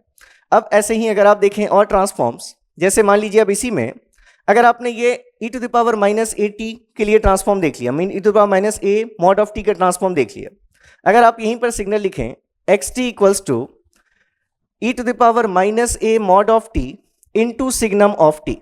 सिग्नम ऑफ टी कैसा फंक्शन होता है, इसी के नीचे अगर हम ड्रॉ कर ले, माइनस इन्फिनिटी से जीरो माइनस वन और जीरो से इन्फिनिटी प्लस वन, ये हमारा सिग्नल है signum of t with respect to T.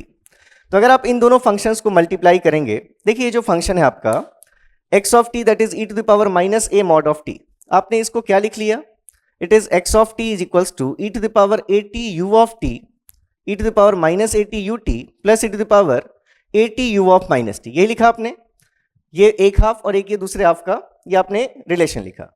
अब यहां पर अगर आप देखें तो ये पार्ट, इसको जब हम माइनस वन से मल्टीप्लाई करेंगे तो ये जो साइन हमारा पहले प्लस था e to the power minus a t u of minus t, इस चीज को अब हम माइनस वन से मल्टीप्लाई करेंगे तो बस ये साइन क्या हो जाएगा, नेगेटिव हो जाएगा और कोई चेंजेस नहीं आएंगे, क्योंकि ये जो राइट हैंड साइड है इसको तो आप प्लस वन से मल्टीप्लाई कर रहे हैं, ये वैल्यूज कितनी है, वन और माइनस वन है, तो इस तरफ के पोर्शन पर कोई इफेक्ट नहीं पड़ेगा। जो पहले हमारा राइट हाफ था अभी भी वही राइट हाफ है क्योंकि हमने वन से मल्टीप्लाई किया।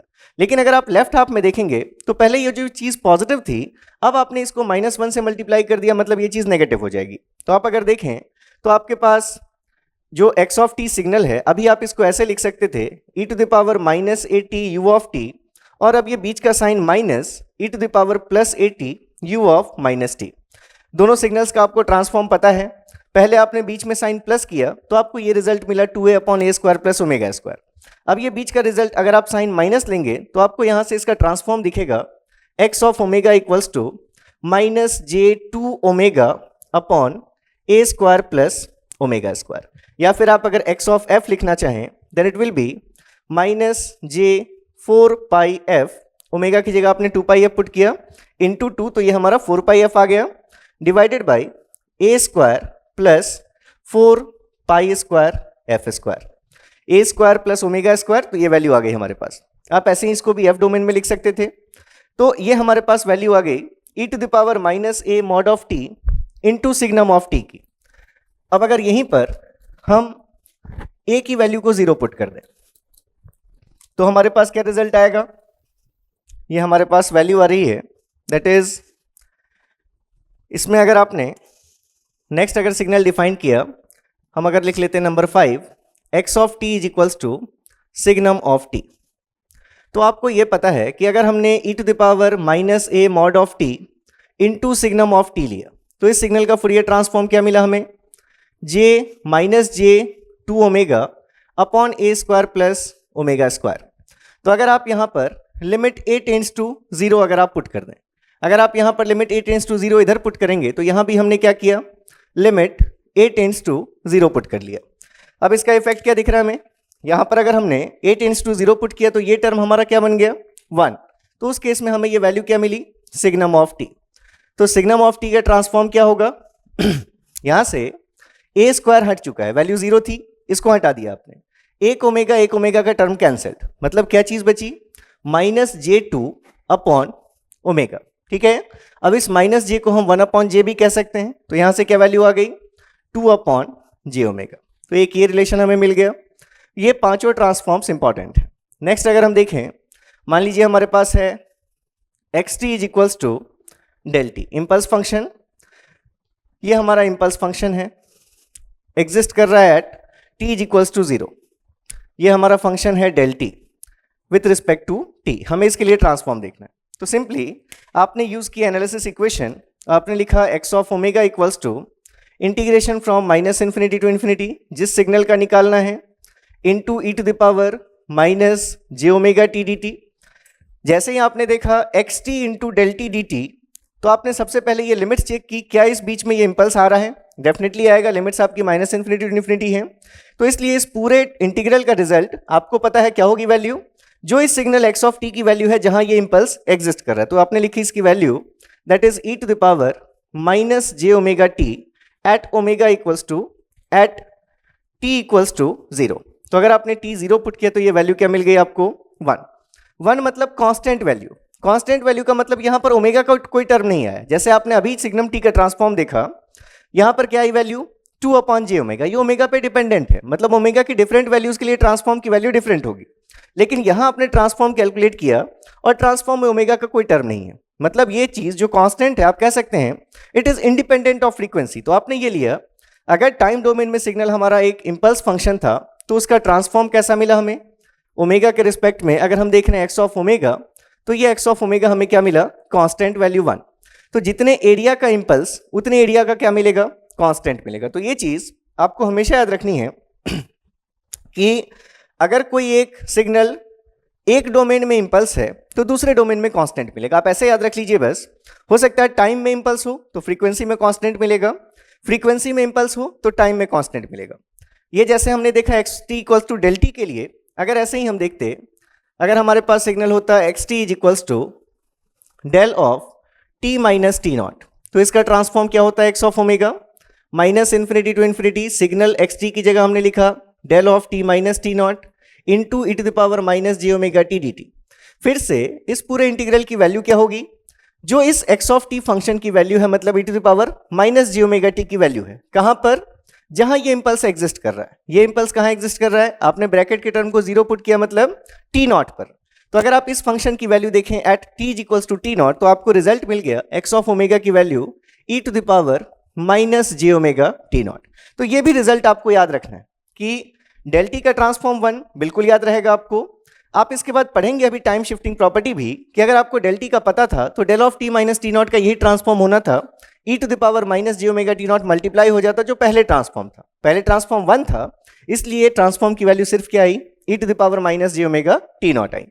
क्योंकि हम बात कर रहे हैं कि सभी जो ट्रांसफॉर्म पेयर्स आप देख रहे हैं इसलिए कि आप इफेक्टिवली यूज कर पाएं जो आपकी इनडायरेक्ट टेक्निक्स हैं एज ड्यूअलिटी प्रॉपर्टी, तो वो इसके बिना पॉसिबल नहीं है, इसलिए आपको ये सभी चीजें मेमोराइज करनी पड़ेंगी। अब यहां से आप फिर से एक चीज क्या देख सकते हैं, आपने ये फर्स्ट सिग्नल लिया एनर्जी सिग्नल, इसके लिए जो ट्रांसफॉर्म आया ओमेगा की हर वैल्यू के लिए डिफाइंड, डिरिचलेट्स कंडीशन पूरी तरह सेटिस्फाइड थी। सेकंड कंडीशन लिया, ये भी एनर्जी सिग्नल, डिरिचलेट्स कंडीशन सेटिस्फाइड, तो आपने यहाँ भी जो ट्रांसफॉर्म मिल रहा है ओमेगा की हर वैल्यू के लिए इवैल्यूएट कर सकते हैं। थर्ड केस में भी इवैल्यूएट कर सकते हैं, ये जो आपने ट्रांसफॉर्म लिया। ये जो फोर्थ केस लिया आपने, इसके केस में भी हमारा सिग्नल जो बना, अगर आप इस सिग्नल को देखते, ये जो सिग्नल है हमारा, तो ये कैसा सिग्नल होता, आप अगर इसको ड्रॉ करें तो ये पॉजिटिव साइड में सेम शेप है, नेगेटिव साइड में ये चीज -1 से मल्टीप्लाई होगी, तो इस टाइप का आपको ये सिग्नल दिखेगा। ये आपका सिग्नल है x t that is e to the power minus a mod of t into signum of t. तो ये फिर से आपको एनर्जी सिग्नल दिख रहा है, आपको पता है इसकी एनर्जी भी सेम होगी जितनी इसकी एनर्जी होगी। तो ये भी एनर्जी सिग्नल था, तो इसके लिए भी ट्रांसफॉर्म आप हर जगह डिफाइन कर सकते हैं। लेकिन जब आपने ये सिग्नम ऑफ टी लिया, ये सिग्नम ऑफ टी कैसा फंक्शन है आपका, ये ऐसा, ये जो आपने बना रखा है, ये -1 और +1, ये आपका सिग्नल है एक्स ऑफ टी। तो अब आप देख रहे हैं कि ये जो एक्स ऑफ टी है it is not absolutely integrable. आपको पता है ये सिग्नल एब्सोल्युटली इंटीग्रेबल नहीं है, तो इसलिए आपको जो ये ट्रांसफॉर्म मिला 2 अपॉन जे ओमेगा, अगर आप इस ट्रांसफॉर्म को प्लॉट करते तो ये ट्रांसफॉर्म कैसा होता, अगर आप इस एक्स ऑफ ओमेगा ट्रांसफॉर्म को देखते तो जैसे जैसे ओमेगा की वैल्यू बढ़ेगी ट्रांसफॉर्म की वैल्यू रिड्यूस होगी। लेकिन अगर हम ओमेगा इक्वल्स टू 0 पर देखें, 0 से जस्ट पहले या जस्ट बाद में, तो वैल्यू क्या दिखेगी हमें, इनफाइनाइट। तो इसलिए हमारी ये जो वैल्यूज हैं वो हम इसके मैग्नीट्यूड स्पेक्ट्रम को शो कर रहे हैं, क्योंकि जे का टर्म है तो मैग्नीट्यूड अगर शो कर रहे हैं, ये अगर आप देखें एक्स ऑफ ओमेगा के मैग्नीट्यूड को, तो ओमेगा इक्वल्स टू 0 पर आपको दिखेगा कि ये वैल्यू कितनी है, इनफाइनाइट है। मतलब आप एक पॉइंट पर डिफाइन नहीं कर सकते अपने सिग्नल के ट्रांसफॉर्म को, वो पॉइंट इसके केस में क्या है, ओमेगा इक्वल्स टू 0 का पॉइंट है। ऐसा इसलिए हुआ क्योंकि इस सिग्नल ने डिरिचलेट कंडीशंस फॉलो नहीं की। तो ये जितने भी सिग्नल्स हैं, आपको ये भी पता है कि अगर हमारे पास e to the power minus AT होता तो इसका लैप्लास ट्रांसफॉर्म हम क्या लिखते, 1 अपॉन s प्लस a। तो अगर ये डिरिचलेट कंडीशन को फॉलो कर रहा है तो इसका फूरियर ट्रांसफॉर्म डायरेक्टली कैसे मिल जाता, 1 अपॉन s प्लस a में s को रिप्लेस कर दीजिए j ओमेगा से, तो 1 upon a plus j omega इसका ट्रांसफॉर्म होना चाहिए था। वही आप देख रहे हैं कि यहाँ पर आपको रिजल्ट मिला। ऐसे ही इसके लिए भी लैप्लास ट्रांसफॉर्म आपको पता है, उसमें आप ओमेगा पुट कर दीजिए, s equals to j omega, ये आपको फूरियर ट्रांसफॉर्म मिल जाएगा। लेकिन इसके केस में आप नहीं कर सकते ऐसा, आप देखेंगे कि लैप्लास ट्रांसफॉर्म ही डिफाइंड नहीं है for this signal signum of t। तो ये चीजें आपको बेसिक्स ये आपको समझनी है। नेक्स्ट आपने जैसे xt देख लिया, अगर del of t minus t naught हो तो ट्रांसफॉर्म की वैल्यू क्या होगी, e to the power minus j omega t naught. अब जैसे मान लीजिए कि हमारे पास हो कि find inverse Fourier transform of x of omega equals to del of omega. अब अगर कोई चीज फ्रीक्वेंसी में अगर हमारी इंपल्स है, अभी हमने क्या लिया, टाइम में इंपल्स था तो फ्रीक्वेंसी डोमेन में कांस्टेंट मिला। हमने ये पहले ही कह दिया कि अगर एक डोमेन में इंपल्स है तो दूसरे में वो कांस्टेंट ही होगा। तो इसलिए यहां भी आपको पता है कि अगर ये फूरियर ट्रांसफॉर्म हमारा इंपल्स है तो इसका जो इनवर्स आएगा डेफिनेटली वो कांस्टेंट आएगा। वेरीफाई कर लेते हैं। तो इनवर्स सिग्नल कैसे लिखते हैं आप, एक्स ऑफ टी, अभी हमने लिखी synthesis equation 1 upon 2 pi integration from minus infinity to infinity signal x of omega. तो एक्स ऑफ ओमेगा की वैल्यू कितनी गिवन है, del of omega into e to the power plus j omega t d omega, ये लिखा आपने inverse relation. अगर फिर से हम देखें तो एक impulse function multiplied with other function integrated over minus infinity to infinity, तो क्योंकि ये इंपल्स एग्जिस्ट कर रहा है इस लिमिट में, इसलिए इस पूरे इंटीग्रल की वैल्यू क्या होगी, जो इस फंक्शन की वैल्यू होगी जहां ये इंपल्स एग्जिस्ट कर रहा है, मतलब एट ओमेगा इक्वल्स टू 0। तो ओमेगा इक्वल्स टू 0 पर इस वैल्यू क्या हो जाएगी इस पूरे इंटीग्रल की, 1। अगर आप देखें तो इसकी वैल्यू कितनी आ गई, 1 upon 2 pi into value of this signal e to the power plus j omega t at omega equals to 0, therefore it is what, 1 upon 2 pi।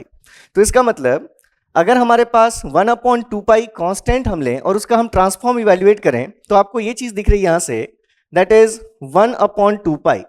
अगर हम इसका फूरियर ट्रांसफॉर्म लेंगे तो इसका फूरियर ट्रांसफॉर्म हमें क्या मिलेगा, डेल ओमेगा मिलेगा।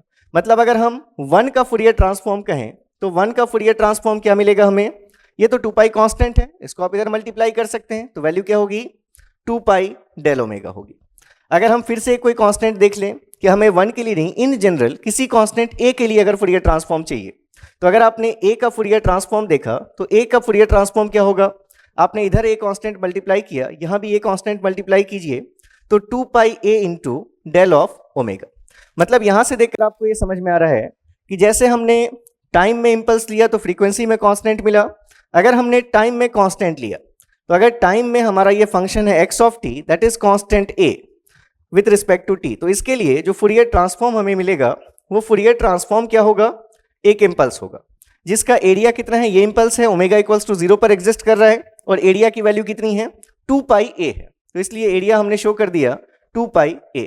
ये हमारा इसके लिए ट्रांसफॉर्म है x of omega with respect to omega, जो सिर्फ कहाँ एग्जिस्ट कर रहा है, ओमेगा इक्वल्स टू 0 पर एग्जिस्ट कर रहा है। तो फिर से देखिए, ये जो आपने सिग्नल लिया है, चाहे आप 1 अपॉन 2 पाई कांस्टेंट लें या 1 कांस्टेंट लें या a कांस्टेंट लें, ये सभी नॉट एब्सोल्युटली इंटीग्रेबल सिग्नल्स हैं, इनको आप एब्सोल्युटली इंटीग्रेट नहीं कर सकते। तो इसलिए इसका ट्रांसफॉर्म, क्योंकि ये डिरिचलेट कंडीशन को फॉलो नहीं कर रहा, तो आप अगर देखें तो इसका एक ही पॉइंट पर ट्रांसफॉर्म एग्जिस्ट कर रहा है, लेकिन यहां भी आप ट्रांसफॉर्म की वैल्यू को डिफाइन नहीं कर सकते, आप सिर्फ क्या डिफाइन कर सकते हैं, इसका एरिया डिफाइन कर सकते हैं। तो ये चीजें हमारी क्लियर होनी चाहिए।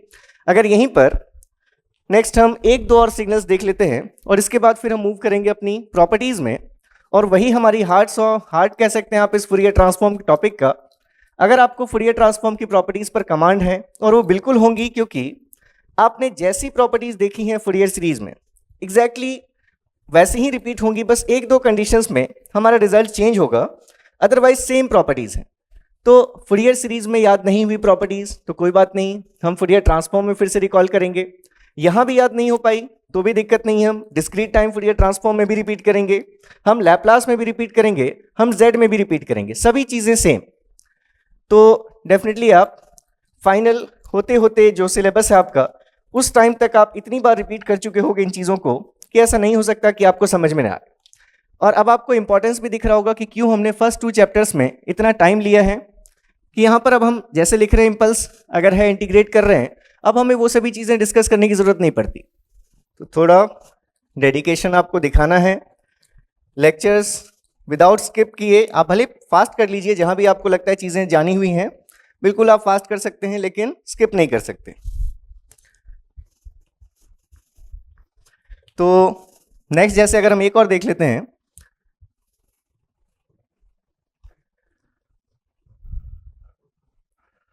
अगर हमारा सिग्नल है del of omega minus omega naught, क्या इनवर्स होगा इसका? 1/2 pi minus infinity to infinity signal जो हमारा transform x of omega that is del of omega minus omega naught plus j omega t d omega. फिर से इस integral का result क्या लिख सकते हैं आप? इस सिग्नल की वैल्यू कहां पर, जहां ये इंपल्स एग्जिस्ट कर रहा है, मतलब omega equals to omega naught, तो क्या वैल्यू आ गई? That is equals to e to the power j omega naught t. ये वैल्यू आ गई 1/2 pi e to the power minus j omega naught T.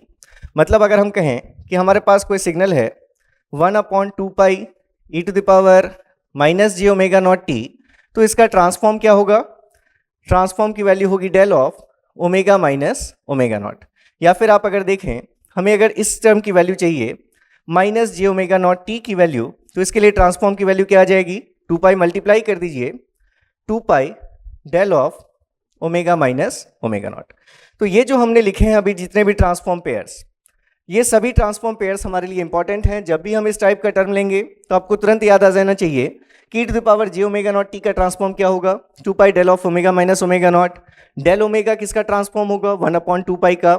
ए का ट्रांसफॉर्म क्या होगा? 2 पाई ए डेल ओमेगा होगा। ये सभी चीजें, या signum of t to the power minus a t का ट्रांसफॉर्म, ये सभी चीजें आपको याद रहनी चाहिए।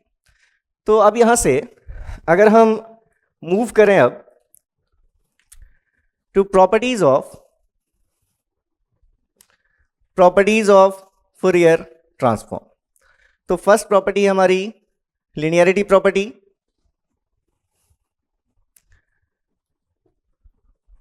प्रॉपर्टी बिल्कुल सिंपल, जैसा आपने फूरियर सीरीज कोफिशिएंट्स में देखा था कि अगर हम कहें x ऑफ t सिग्नल के लिए, अगर हम x1t सिग्नल के लिए ट्रांसफॉर्म कह रहे हैं x1 ओमेगा, x2t सिग्नल के लिए ट्रांसफॉर्म अगर आप लिखें x2 ऑफ ओमेगा, तो अगर आपने इनका कोई लीनियर कॉम्बिनेशन डिफाइन किया alpha x1t plus beta x2t, तो इसका जो ट्रांसफॉर्म होगा वो वैल्यू क्या होगी? जो x1t का ट्रांसफॉर्म था उसको भी अल्फा से मल्टीप्लाई कीजिए, इसके ट्रांसफॉर्म को बीटा से, that is alpha x1 of omega plus beta x2 of omega. आपने इसको यूज भी किया इस प्रॉपर्टी को। अगर आपको पता था कि e to the power minus a t u t इसका ट्रांसफॉर्म अगर है 1/a प्लस जे ओमेगा, अगर हमारे पास था e to the power a t u of minus t, इसका ट्रांसफॉर्म था 1/a माइनस जे ओमेगा, आपने इन दोनों को कंबाइन किया और सिग्नल बनाया e to the power minus a mod of t, that is it is say x1 of t, it is x2 of t. तो ये हमारा सिग्नल अगर है x ऑफ टी नाम दे अगर हम इसको, तो उसको हम कह सकते हैं कि ये x1t प्लस x2t के बराबर है। तो इसलिए इसका जो ट्रांसफॉर्म हमने फाइंड किया वो भी इसी रूल से किया कि x of omega equals to इसका transform x1 omega plus x2 of omega, जिससे हमें ये वैल्यू कितनी मिली? 2a upon a square plus omega square. ये चीज़ हमने देख ली थी ट्रांसफॉर्म से। अगर इसी को हम यूज़ करते, ठीक है, एक हम एग्जाम्पल कर लेते हैं जो हमारे लिए आगे यूजफुल भी है। सपोज हमने ले लिया to find Fourier transform of xt equals to ut। अगर हमें ut का फूरियर ट्रांसफॉर्म चाहिए, कैसे फाइंड कर सकते हैं हम? देखिए यहां पर अलग अलग मेथड्स हम देखेंगे। अगर हम इंटीग्रेशन प्रॉपर्टी कर चुके होते तो हम उसको यूज कर लेते इसके ट्रांसफॉर्म के लिए। अब हम ut के ट्रांसफॉर्म को यूज कर लेंगे, उसके अगर हमें प्रूफ देखना होगा तो वो इजीली आप इसके थ्रू देख सकते हैं। तो जैसे xt अगर हमने ut लिया तो फर्स्ट मेथड देखिए, इसके लिए ट्रांसफॉर्म हम क्या लिख सकते हैं? ut सिग्नल अब आपका ये कैसा सिग्नल है? It is not absolutely integrable. तो अब हम डायरेक्ट टेक्निक से तो नहीं कर सकते इसका फॉर्म। अगर ये पावर सिग्नल है तो हम नहीं कर सकते अपने एनालिसिस इक्वेशन को यूज। एनालिसिस इक्वेशन सिर्फ तभी यूज होंगी जब आपका सिग्नल या तो इम्पल्स है या फिर एनर्जी सिग्नल है। अगर पावर सिग्नल है तो इनडायरेक्ट टेक्निक्स को आपको देखना है। तो यूटी, इसका हम रिलेशन जानते हैं। अगर हम लिखते हैं सिग्नम ऑफ टी, तो आपने लिखा था इसकी वैल्यू को या तो UT minus you of minus T, या फिर आपने लिखा था 2ut माइनस 1, जिससे हमने ये डिफाइन किया था कि यूटी को हम क्या लिख सकते हैं, 1 plus signum of T divided by 2 लिख सकते हैं। ये चीज हमने देख ली थी। तो इसलिए जिस सिग्नल का हमें फाइंड करना है, ये जो xt सिग्नल हमें गिवन है that is u of t, इसको हम ऐसे लिख सकते हैं 1 plus signum of t divided by 2 that is 1/2 plus 1/2 times signum of t। तो अगर अभी हमने जो लिनियरिटी प्रॉपर्टी पढ़ी, अगर हम मान लें कि ये हमारा जो कांस्टेंट है इसको हम एक सिग्नल मान लेते हैं x1t और इसको हम दूसरा सिग्नल मान लेते हैं x2t। तो अगर हमारा सिग्नल xt दो सिग्नल से मिलकर बन रहा है तो हम लिनियरिटी प्रॉपर्टी को यूज कर सकते हैं। इंडिविजुअली आप इन दोनों के लिए ट्रांसफॉर्म फाइंड कीजिए और फाइनल ट्रांसफॉर्म क्या लिख सकते हैं हम, x of omega equals to x1 of omega plus x2 of omega. तो अगर हम पहले देखें x1t 1/2, तो 1/2 का ट्रांसफॉर्म x1t हमारा जो सिग्नल है 1/2 कांस्टेंट, इसका ट्रांसफॉर्म क्या होगा। अभी हमने देखा कि a मैग्नीट्यूड का अगर कोई कांस्टेंट हो तो a कांस्टेंट का transform 2 pi a into del omega. तो यहां पर इसका ट्रांसफॉर्म क्या होगा, 2 पाई a की वैल्यू है 1/2, एम्पलीट्यूड हमारे डीसी सिग्नल का 1/2, तो 2 pi a into del of omega. हमने देखा था अगर टाइम डोमेन में कांस्टेंट है तो ओमेगा इक्वल्स टू 0 पर एक इंपल्स आएगा, उसका एरिया कितना होगा 2 pi into amplitude of DC. तो ये 2 पाई इंटू हमने लिखा 2, ये 2 और 2 कैंसल्ड, मतलब वैल्यू कितनी आ गई, ये मल्टीप्लीकेशन का साइन है, मतलब पाई इंटू डेल ओमेगा। ये वैल्यू कितनी आई, पाई डेल ओमेगा। इसको आप एक्स मत समझना, ये हमारा क्या मल्टीप्लीकेशन है, यहाँ भी ये हमने मल्टीप्लीकेशन लिया। तो ये पहले पार्ट का हमने देख लिया, वैल्यू क्या होगी, पाई डेल ओमेगा। अब आपको ये पता है ये जो सेकंड पार्ट आपने लिया है x2 of t that is 1/2 signum of t। तो सिग्नम t का ट्रांसफॉर्म हमें पता था, अभी हमने डिफाइन किया था 2/j ओमेगा। इसको हमें मल्टीप्लाई करना है किससे, 1/2 से। तो आपने अगर इसको 1/2 से मल्टीप्लाई कर दिया, मतलब ये वैल्यू कितनी आ गई, 1/j ओमेगा आ गई। तो आपने दोनों टर्म्स का इंडिविजुअली ट्रांसफॉर्म फाइंड कर लिया, यहाँ पर सब्सटीट्यूट कर दीजिए। तो देयरफॉर ut का जो ट्रांसफॉर्म होगा वो क्या वैल्यू मिली हमें, 1/2 का ट्रांसफॉर्म पाई डेल ओमेगा, इसका ट्रांसफॉर्म 1/j ओमेगा। तो इसको पहले लिख लेते हैं 1/j omega plus pi into del of omega. बहुत इंपॉर्टेंट है आपका ये ट्रांसफॉर्म, ut का ट्रांसफॉर्म, ठीक है। ये ut का transform 1/j omega pi del omega. इसको एक आप दूसरे मेथड से भी देख सकते हैं, जैसे आपने एक सिग्नल डिफाइन किया e⁻⁻80 u ऑफ t।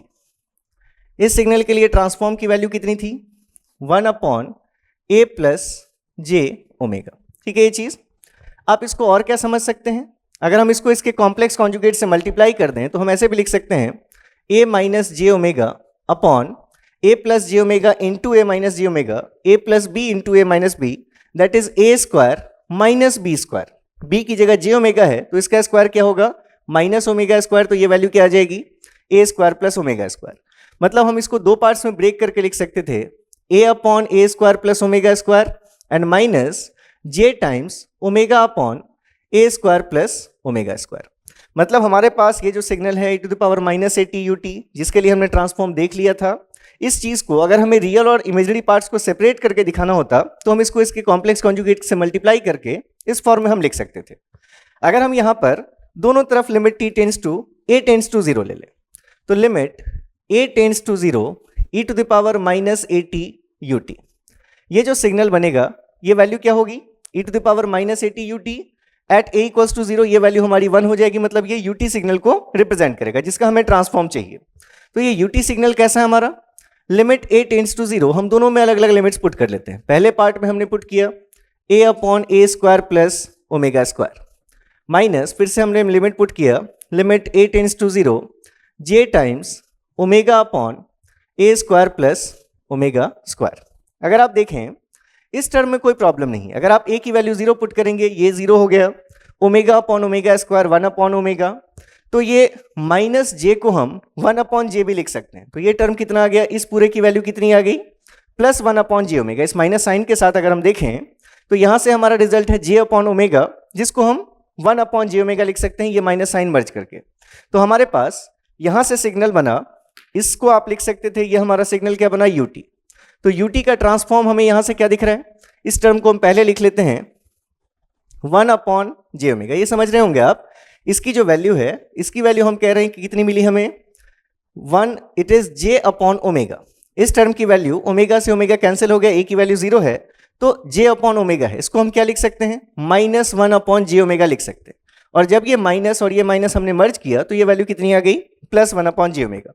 अब इंटरेस्टिंग ये आपका टर्म है, that is limit a tends to 0 a upon a square plus omega square. ठीक है, अब देखिए इस टर्म को अगर हम देखेंगे तो इसमें दो प्रॉपर्टीज हैं। पहली चीज, अगर हम देखें ये जो टर्म है हमारा a upon a square plus omega square, अगर हम इसको इंटीग्रेट कर लें from minus infinity to infinity, अगर हम इसको ओमेगा के रिस्पेक्ट में इंटीग्रेट कर लें from minus infinity to infinity, मतलब अगर हम इस सिग्नल के अंदर का एरिया फाइंड करें, हम इस पार्ट की बात कर रहे हैं, हम a टेंड्स टू 0 भी अभी नहीं ले रहे, हम सिर्फ ये देख रहे हैं कि अगर ऐसा कोई फंक्शन है a upon a square plus omega square, अगर हम इसको इंटीग्रेट करते हैं from minus infinity to infinity, तो ये इसका जो रिजल्ट आएगा, आपको ये पता है, ये value 1 upon a into a cancel out हो गया, मतलब ये आपको tan inverse omega upon a की वैल्यू मिलेगी from omega minus infinity to infinity.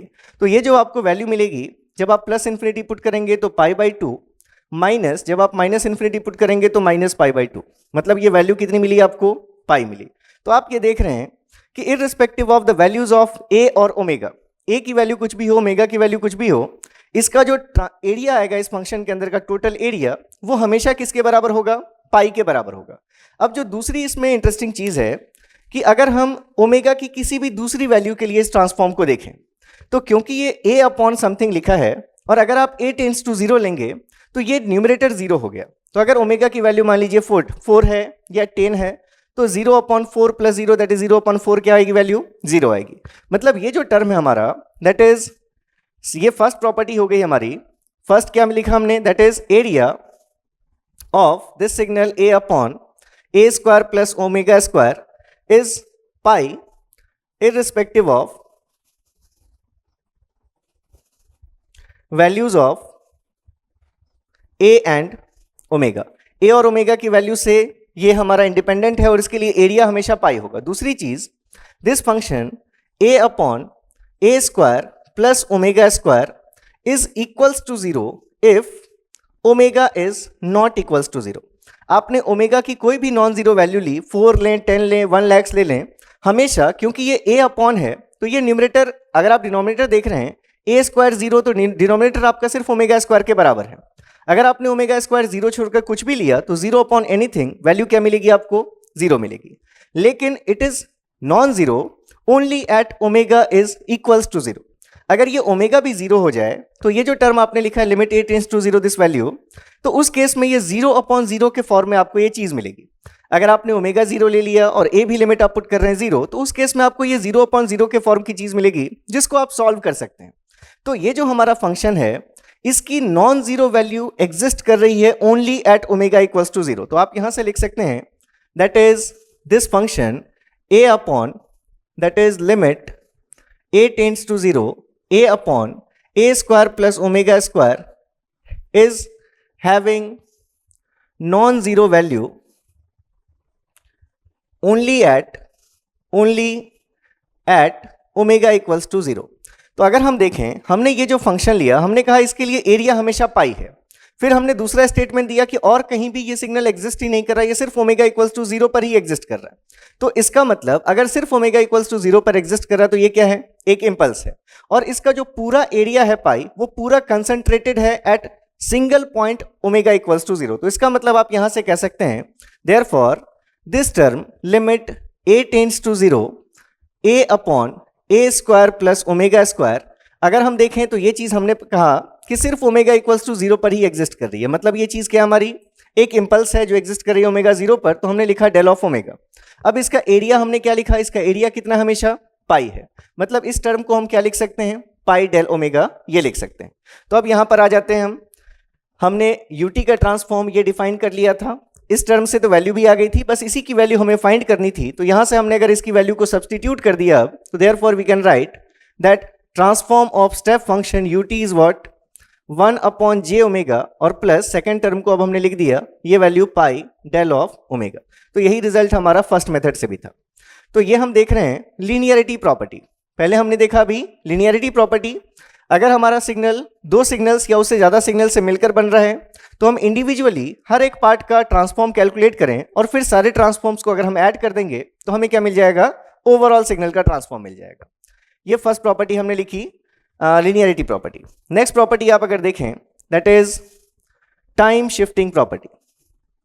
Time shifting property, तो अभी हमने क्या देखा, जैसी हमारी फुरियर सीरीज में प्रॉपर्टी थी लीनियरिटी कि अगर x1t का signal Fourier series coefficients a के हों, x2t के b के हों, तो alpha x1t plus beta x2t इसके हमने सिग्नल के फुरियर सीरीज कोफिशिएंट्स लिखे थे अल्फा a के प्लस बीटा b के। बिल्कुल ऐसे ही यहाँ भी आपने ट्रांसफॉर्म लिखा।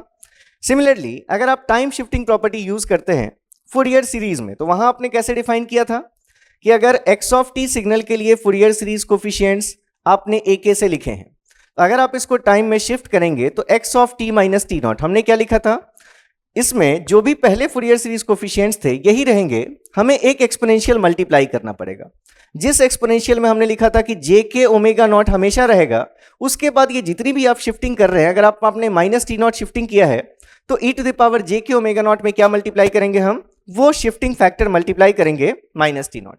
बिल्कुल सेम यहां पर भी आप अगर एप्लीकेशन देखें तो हम क्या लिखेंगे, अगर x ऑफ t सिग्नल का Fourier transform x of omega है, अगर हमें ये पता है, और अगर हमें फाइंड करना है x of t minus t naught का ट्रांसफॉर्म, तो हम इसी x ऑफ ओमेगा ट्रांसफॉर्म से फाइंड कर सकते हैं। जैसे आप पहले जो कोफिशिएंट था उसमें ये टर्म मल्टीप्लाई कर रहे हैं, अब आपने फुरियर ट्रांसफॉर्म के इंट्रोडक्शन में ही देख लिया कि जहां भी फुरियर सीरीज में ये k ओमेगा नॉट होता है उसको हमें रिप्लेस करना है कंटिन्यूअस वेरिएबल ओमेगा से। तो इसलिए वैल्यू क्या हो जाएगी इसके ट्रांसफॉर्म की, आप एक एक्सपोनेंशियल मल्टीप्लाई करेंगे जिसमें जे के ओमेगा नॉट जहां होता था वहां जे ओमेगा, ये टर्म तो रहेगा ही। अब इसके बाद आपने जितनी शिफ्टिंग अप्लाई की है, अगर आप माइनस टी नॉट से शिफ्ट कर रहे हैं तो यहां माइनस टी नॉट मल्टीप्लाई कीजिए इनटू जो पहले ट्रांसफॉर्म था, मतलब हम क्या लिख सकते हैं, e to the power minus j omega t naught into x of omega. जो हमारा पहले ट्रांसफॉर्म था हमें उसमें बस एक क्या करना है, कॉम्प्लेक्स एक्सपोनेंशियल मल्टीप्लाई करना है, जिसमें e to the power j omega हमेशा ही रहेगा। उसके बाद जो आपकी शिफ्टिंग है उतनी शिफ्टिंग आपने फिर से इसमें और मल्टीप्लाई कर दी है। तो आपने इसका एप्लीकेशन भी देख लिया था, मतलब एक दो रिजल्ट्स भी आपने देख लिए थे कि अगर आपको पता था कि डेल टी सिग्नल का ट्रांसफॉर्म 1 है, अगर आपको ये पता था कि डेल टी सिग्नल का ट्रांसफॉर्म 1 है, तो अगर आपसे पूछा जाता del of t minus t naught का, तो आप डायरेक्टली कहते कि ट्रांसफॉर्म में एक्सपोनेंशियल मल्टीप्लाई होगा, जे ओमेगा तो रहेगा ही, टी नॉट की जगह है माइनस टी नॉट मतलब शिफ्टिंग, तो हम इसमें माइनस टी नॉट मल्टीप्लाई करेंगे इनटू जो प्रीवियस ट्रांसफॉर्म था मतलब 1। तो ये इसका ट्रांसफॉर्म अभी हमने फाइंड भी किया था, तो हमारे पास यही रिजल्ट आया था e to the power minus j omega t naught. ऐसे ही अगर आप लेते del of t plus t naught, तो ट्रांसफॉर्म की वैल्यू क्या होती, e to the power plus j omega t naught multiply हो जाता 1 में। तो आपको इन दोनों फैक्टर्स का ट्रांसफॉर्म पता चल गया। अब अगर आप इस पर लीनियरिटी प्रॉपर्टी का एप्लीकेशन देख लें, अगर आपके पास होता 1/2, अगर आपका ये सिग्नल होता xt, मान लीजिए कि हम ये ले रहे हैं signal that is xt is equals to 1/2 times del of t minus t naught plus del of t plus t naught. अब अगर आपको इसका ट्रांसफॉर्म बताना होता तो क्या करते आप, इंडिविजुअली इन दोनों का ट्रांसफॉर्म फाइंड करते, उसको ऐड कर देते, 2 से डिवाइड कर देते, तो आपको ट्रांसफॉर्म पता है। इसका ट्रांसफॉर्म, इस टर्म का ट्रांसफॉर्म क्या लिखा हमने, e to the power minus j omega t naught, तो इसका transform e to the power minus j omega t naught plus इसका transform e to the power plus j omega t naught, और ये divided by जो constant था बाहर 2, तो इस चीज को हम और क्या कह सकते हैं, कॉस ओमेगा टी नॉट। ये ट्रांसफॉर्म क्या आ गया, e to the power j x plus e to the power minus j x divided by 2 is equals to what, cos x. तो एक्स की जगह पर क्या हमारा यहाँ पर ओमेगा टी नॉट। तो ये हमारी है second property that is time shifting property. तो जैसे हमने फुरियर सीरीज में भी देखा था कि टाइम शिफ्टिंग का कोई भी इफेक्ट फुरियर सीरीज कोफिशिएंट्स के मैग्नीट्यूड पर नहीं था, सिर्फ फुरियर सीरीज की जो फेज स्पेक्ट्रम था उस पर इफेक्ट था, क्योंकि फेज एंगल की वैल्यूज चेंज होंगी, मैग्नीट्यूड हमारा सेम रहेगा। तो वो सेम यहां पर भी आपको दिखेगा। तो यहां पर भी वो चीज हम अगर देखें तो सेटिस्फाई करेगी कि टाइम शिफ्टिंग का इफेक्ट फुरियर ट्रांसफॉर्म के मैग्नीट्यूड पर नहीं होता, क्योंकि आपने ट्रांसफॉर्म में सिर्फ एक कॉम्प्लेक्स एक्सपोनेंशियल मल्टीप्लाई किया है जिसका मैग्नीट्यूड 1 है, तो 1 से मल्टीप्लाई होकर अभी भी ट्रांसफॉर्म का मैग्नीट्यूड 1 ही रहेगा, मतलब वही रहेगा जो पहले था। तो कुछ और प्रॉपर्टीज हम देख लेते हैं, फिर इस लेक्चर को हम एंड करेंगे। तो ये फर्स्ट लेक्चर भी अगर आप पूरा देख लेंगे तो आपको बहुत हद तक फूरियर ट्रांसफॉर्म की चीज़ें क्लियर हो जानी चाहिए। इसके बाद फिर हम प्रैक्टिस ज़रूर करेंगे, जितने भी स्टैंडर्ड क्वेश्चंस है वो यहाँ पर हम सॉल्व करेंगे। तो प्रैक्टिस करते रहना वो आपके लिए बहुत इंपॉर्टेंट है। बहुत सारे स्टूडेंट्स ऐसे भी हो सकते हैं जो कुछ और सब्जेक्ट्स भी साइमल्टेनियसली कर रहे हों, तो आपने थियोरी तो कर ली हो लेकिन अभी तक फर्स्ट और सेकंड चैप्टर्स के भी न्यूमेरिकल सॉल्व नहीं किए हैं, तो ये बहुत बड़ी मिस्टेक हो सकती है। टेस्ट सीरीज और आपके वर्कबुक क्वेश्चंस की प्रैक्टिस ये तो मैंडेटरी है, तो आपको करना ही है। इसके बिना आप अगर बहुत अच्छा ऐसे भी परफॉर्म कर सकते हैं तो सोच सकते हैं आप कि अगर आपने ये स्टेप्स लिए होते तो और कितना अच्छा परफॉर्म कर सकते थे। हमने ये लिया अभी कि अगर xt का ट्रांसफॉर्म x ऑफ ओमेगा, तो आपने लिखा x of t minus t naught. अगर हम कहें ये सिग्नल है हमारा x1 ऑफ t जो इस xt से रिलेटेड है बाय अ टाइम शिफ्ट, इसका ट्रांसफॉर्म हमने देखा minus j omega t naught into x of omega. तो यहां से अगर हम देखें, मान लीजिए किसको हम कह रहे हैं, let it is x1 of omega. तो x1 ऑफ ओमेगा का magnitude that is magnitude of, तो ये वैल्यू हमारी किसके बराबर होगी, magnitude of x of omega के बराबर होगी। फेज एंगल अगर आप देखेंगे तो phase angle of x1 of omega, इस पूरी चीज का फेज एंगल, तो जो भी मल्टीप्लिकेशन में अगर आप लिख रहे हैं तो जो इसका फेज एंगल होगा उसमें इस एक्सपोनेंशियल का फेज एंगल ऐड हो जाएगा। R e to the power j theta के फॉर्म की चीज है। थीटा की वैल्यू कितनी दिख रही है, माइनस ओमेगा टी नॉट, इसलिए x1 ऑफ ओमेगा का phase angle of x of omega minus omega t naught, ठीक है। ये तो अगर हम मान लें कि एक हमारा कोई सिस्टम है, अगर हमने ये माना कि ये सिस्टम है जिसका काम ही डिले प्रोड्यूस करना है, मतलब ये सिर्फ डिले प्रोड्यूस करने के लिए हम यूज करें, अगर मतलब अगर ये हमारा एलटीआई सिस्टम है जिसके लिए h ऑफ ओमेगा की ही ये वैल्यू है e to the power minus j omega t naught, ठीक है। अगर ये हमारा h ऑफ ओमेगा है, अगर आप यहां से कोई फंक्शन अप्लाई करेंगे x ऑफ t जिसका ट्रांसफॉर्म है x ऑफ ओमेगा, तो या तो आप देखें टाइम डोमेन में, क्योंकि अगर आप इसका इनवर्स देखते तो अभी आपने देखा कि इसका जो इनवर्स होगा ht, उस ht की वैल्यू क्या होगी, del of t minus t naught होगी, तभी उसका ट्रांसफॉर्म क्या है, e to the power minus j omega t naught है, ठीक है। तो अगर ये इंपल्स है तो आपको अगर टाइम डोमेन में आउटपुट देखना होता तो yt इज इक्वल्स टू क्या लिखते हैं हम, xt कन्वॉल्व विथ ht।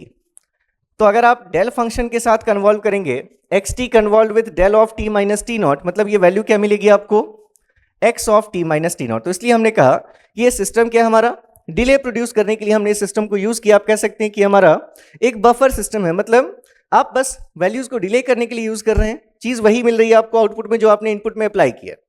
तो अगर हम यहां से देखें कि इसके लिए आउटपुट अगर हम फ्रीक्वेंसी डोमेन में देखते तो y ऑफ ओमेगा अभी हमने पहले भी पढ़ा है, अभी हम लिख सकते हैं कि it is equals to x of omega into h of omega. तो ये x of omega into h of omega के बराबर। तो आप यहां से देख सकते हैं कि अगर हम इस सिस्टम को देखें जिसका हमने h ऑफ ओमेगा डिफाइन किया है e to the power minus j omega t naught से, तो अगर हम इसका मैग्नीट्यूड देखते तो इस ट्रांसफर फंक्शन का मैग्नीट्यूड कितना है, that is equals to what 1, और फेज एंगल कितना है, माइनस ओमेगा टी नॉट, जिसको हम और क्या समझ सकते हैं, minus t naught into omega, क्योंकि ओमेगा का फंक्शन हमें अगर शो करना है। तो आपको दिख रहा है इस केस में कि जो मैग्नीट्यूड है वो थ्रू आउट कॉन्स्टेंट है, फ्रीक्वेंसी से इंडिपेंडेंट है। मतलब आपने अगर इस सिस्टम के लिए मैग्नीट्यूड रिस्पॉन्स देखा with respect to omega, h of omega का मैग्नीट्यूड, तो आपको ये चीज कैसी दिख रही है, कांस्टेंट। मतलब ये अगर सिस्टम, हम इस सिस्टम को देखें तो मैग्नीट्यूड स्पेक्ट्रम कांस्टेंट होने का मतलब है कि आप इसमें किसी भी फ्रीक्वेंसी का सिग्नल अप्लाई करेंगे, ये सभी फ्रीक्वेंसी सिग्नल्स को सेम आपका गेन प्रोवाइड करेगा, जिस गेन की वैल्यू कितनी होगी, 1 होगी। आप कितनी भी कम फ्रीक्वेंसी का सिग्नल दें या कितनी भी हाई फ्रीक्वेंसी का सिग्नल दें, सबको जो यहां से एम्पलीफिकेशन मिलेगा वो कितना होगा, 1 यूनिट का होगा। अगर आप इसके लिए फेज एंगल देख रहे हैं तो ये फेज एंगल अगर आप प्लॉट करेंगे तो आपको ये पता है ओमेगा के रिस्पेक्ट में आप प्लॉट कर रहे हैं, ये phase angle of x of omega. ये आपकी किस फॉर्म की चीज है? अगर आप ये y एक्सिस पर x ऑफ ओमेगा का फेज एंगल लिख रहे हैं, h ऑफ ओमेगा का फेज एंगल, तो ये हमारी y is equals to m into x की इक्वेशन दिख रही है। इंटरसेक्शन कहां पर है? mx प्लस c की इक्वेशन होती है स्ट्रेट लाइन की, तो यहां पर आपका इंटरसेक्शन 0 पर है, इसलिए आपने लिया y is equals to mx। तो स्लोप की वैल्यू कितनी है हमारी? Minus t not. इंटरसेक्शन 0 है, मतलब ओरिजिन से पास होती हुई अगर आप इसके लिए स्ट्रेट लाइन ड्रॉ करेंगे तो ये आपका फेज स्पेक्ट्रम आपको दिख रहा है, जिसका आप स्लोप कह सकते हैं। इसका स्लोप कितना है? माइनस टी नॉट इसका स्लोप है। तो ये जो आपको सिस्टम दिख रहा है, जो सिस्टम सिर्फ डिले प्रोड्यूस कर रहा है और सभी फ्रीक्वेंसीज को सेम एम्पलीफिकेशन दे रहा है, फेज हमारा लीनियर है विद फ्रीक्वेंसी, ऐसे सिस्टम्स को हम नाम देते हैं डिस्टॉर्शनलेस सिस्टम्स। तो यहीं से हम थोड़ा सा कॉन्सेप्ट देख लेते हैं कि अगर हम टाइप्स ऑफ डिस्टॉर्शंस देखें, टाइप्स ऑफ, पहले अगर हम देख लें टाइप्स ऑफ डिस्टॉर्शंस, तो डिस्टॉर्शंस मेनली आपके 3 टाइप्स के होते हैं। फर्स्ट है आपका हार्मोनिक डिस्टॉर्शन। हार्मोनिक डिस्टॉर्शन मतलब ये हमारा क्या इंडिकेट करता है? Change in level of frequency. Level of frequency, ये फर्स्ट।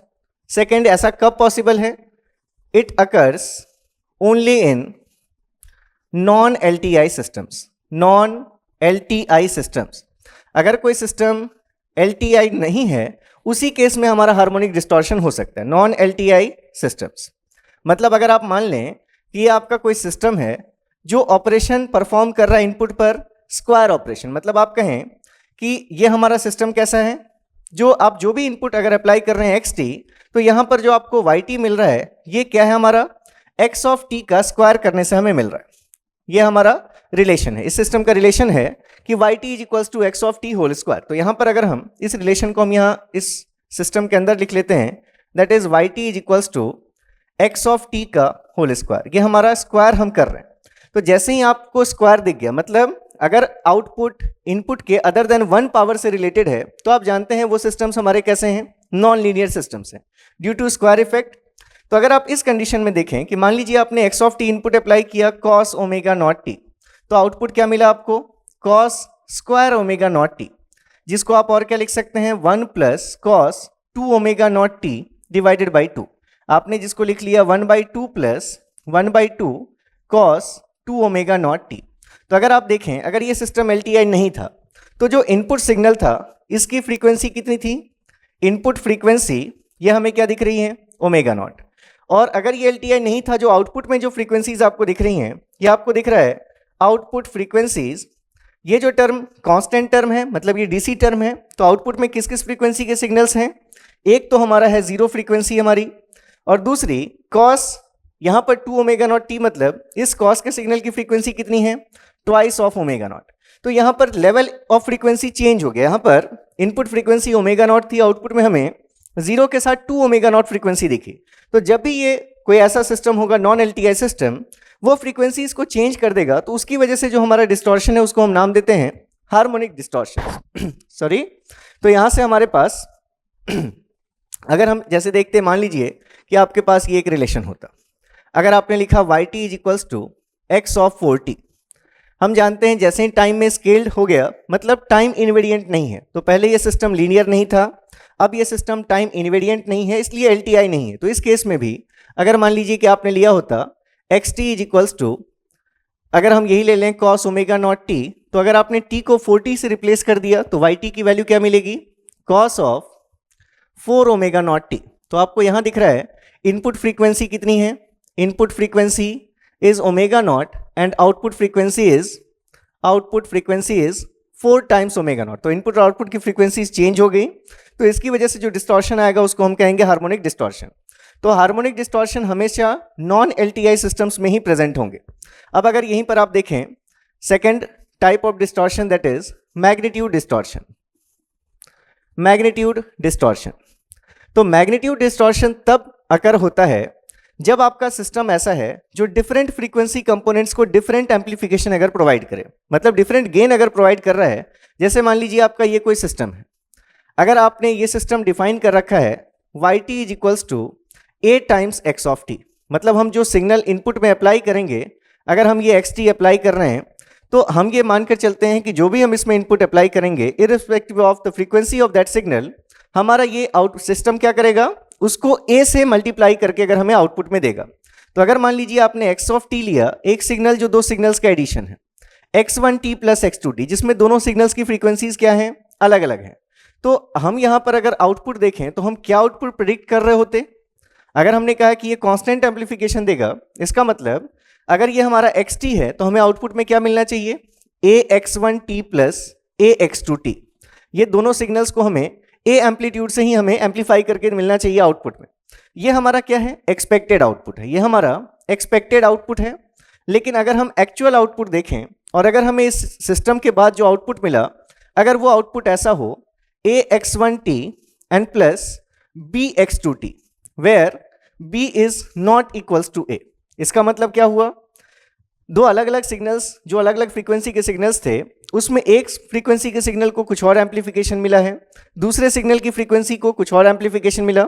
a और b अगर सेम नहीं है तो आप ऐसे ही केस में कहेंगे कि इस सिस्टम में क्या आकर होगा, मैग्नीट्यूड डिस्टॉर्शन आएगा। जब अलग अलग फ्रीक्वेंसी कंपोनेंट्स को अलग अलग एम्पलीफिकेशन मिलेगा तो हम कहेंगे कि इसमें मैग्नीट्यूड डिस्टॉर्शन होगा।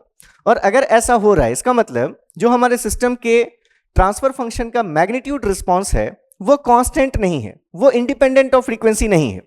अगर हम चाहते हैं कि हमारे कांस्टेंट एम्पलीफिकेशन मिले, इसका मतलब जो इस सिस्टम के ट्रांसफर फंक्शन का मैग्नीट्यूड रिस्पॉन्स होना चाहिए, h ऑफ ओमेगा का मैग्नीट्यूड प्लॉट, वो कैसा होना चाहिए, independent of frequency, that is constant for every frequency. तब हमें क्या मिलता, किसी भी फ्रीक्वेंसी के सिग्नल के लिए सेम एम्पलीफिकेशन मिलता।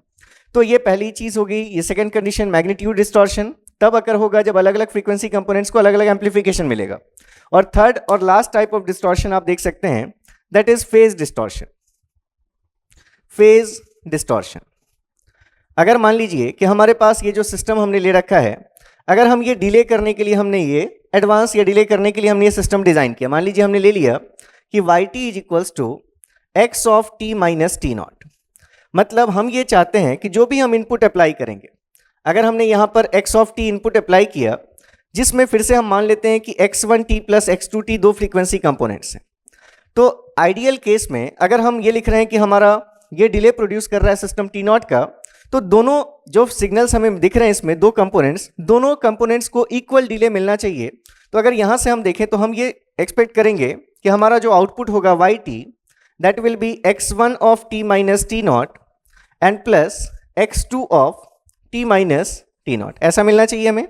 अगर हम यहाँ पर t को t माइनस टी नॉट से रिप्लेस करेंगे तो यहाँ भी t रिप्लेस हो जाएगा, t माइनस टी नॉट से यहाँ भी रिप्लेस हो जाएगा।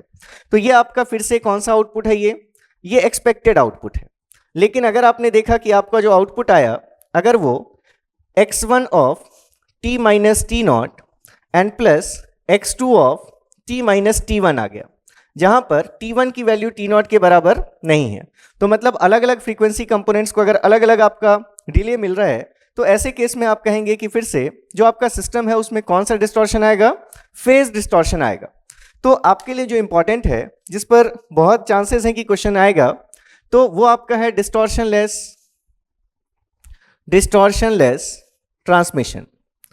तो डिस्टॉर्शन लेस ट्रांसमिशन के लिए जो कंडीशन है हमारी कि जो हमारा सिस्टम होना चाहिए डिस्टॉर्शन लेस ट्रांसमिशन जो प्रोवाइड कर सके, वो सिस्टम, उस सिस्टम के लिए अगर आप देखें तो हम लिखते हैं कि अगर हम इसमें इंपल्स रिस्पॉन्स देखें तो इंपल्स रिस्पॉन्स इसका ऐसा होना चाहिए, that is k times del of t minus t naught, जहां पर ये k और t नॉट ये दोनों ही वैल्यूज कांस्टेंट होनी चाहिए। अगर आप देखें, अगर हमने लिखा k times del of t minus t naught, अगर हम कह रहे हैं कि इसका ये इंपल्स रिस्पॉन्स है, तो अगर आपने कोई भी इनपुट अप्लाई किया, x ऑफ t इनपुट अगर आपका है, तो आउटपुट कैसे मिलेगा, इंपल्स रिस्पॉन्स से कन्वॉल्व होकर xt convolve with k into del of t minus t naught. तो आउटपुट yt की वैल्यू क्या हो जाएगी, k इंटू, ये तो कांस्टेंट है, xt convolve with del of t minus t naught is x of t minus t naught.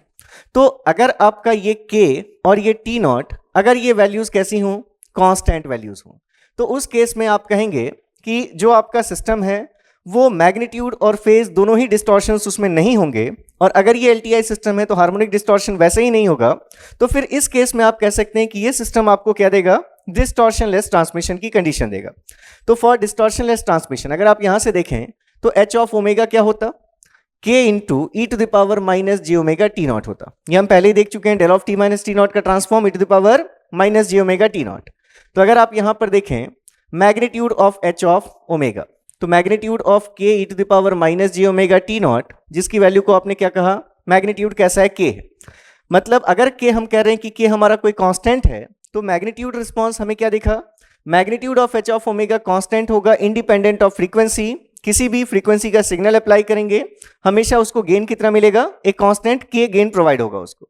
और अगर आप फिर से देखें इसका फेज एंगल, तो हमने ये देख चुके हैं हम कि एच ऑफ ओमेगा का फेज एंगल कितना है, इस एच ऑफ ओमेगा का phase angle e to the power j theta से कंपेयर कीजिए, r e to the power j theta, मतलब फेज एंगल की वैल्यू है माइनस ओमेगा टी नॉट, जिसको हमने क्या लिख लिया, minus t naught into omega. तो इसलिए हमने कहा अगर टी नॉट कांस्टेंट होगा तो ये स्लोप को रिप्रेजेंट कर रहा है माइनस टी नॉट, तो कैसी चीज मिलेगी आपको, एक लीनियरली वेरिंग फेज एंगल मिलेगा। अगर आप इस रिस्पांस को देखें तो ये दोनों रिस्पांस हम प्लॉट कर चुके हैं। ये हमारे मैग्नीट्यूड का रिस्पांस था, magnitude of h of omega, value के है इंडिपेंडेंट ऑफ फ्रीक्वेंसी, और आपने ये फ्रीक्वेंसी रिस्पांस प्लॉट किया, ये आपका phase angle of h of omega with respect to omega.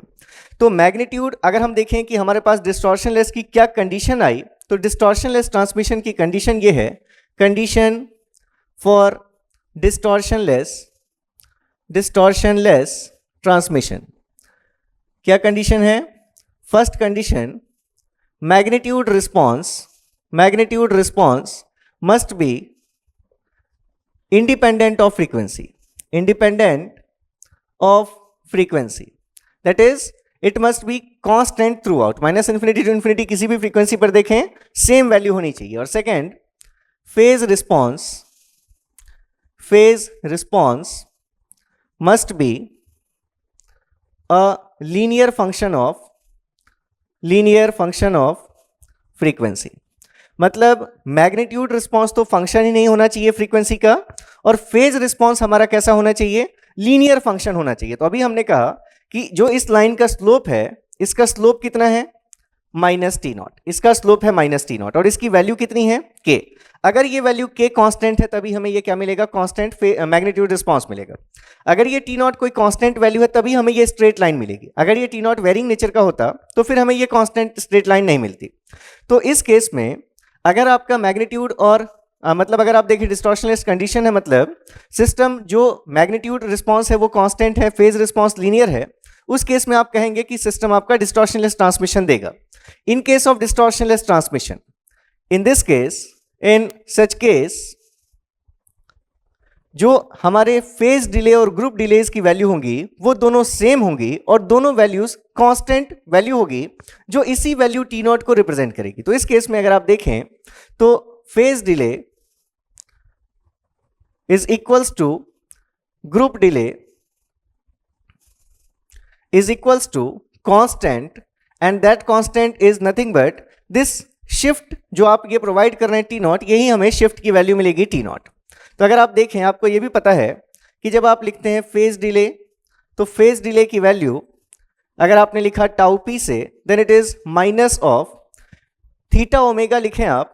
अगर आप ये जो एंगल लिख रहे हैं phase angle of h of omega, इसी को हम मान लेते हैं थीटा ऑफ ओमेगा। ये फेज एंगल है, मतलब थीटा की वैल्यूज हैं, तो थीटा है ओमेगा का फंक्शन है, तो हमने इसको थीटा ऑफ ओमेगा कह लिया। तो tau p is equals to minus of theta of omega upon omega.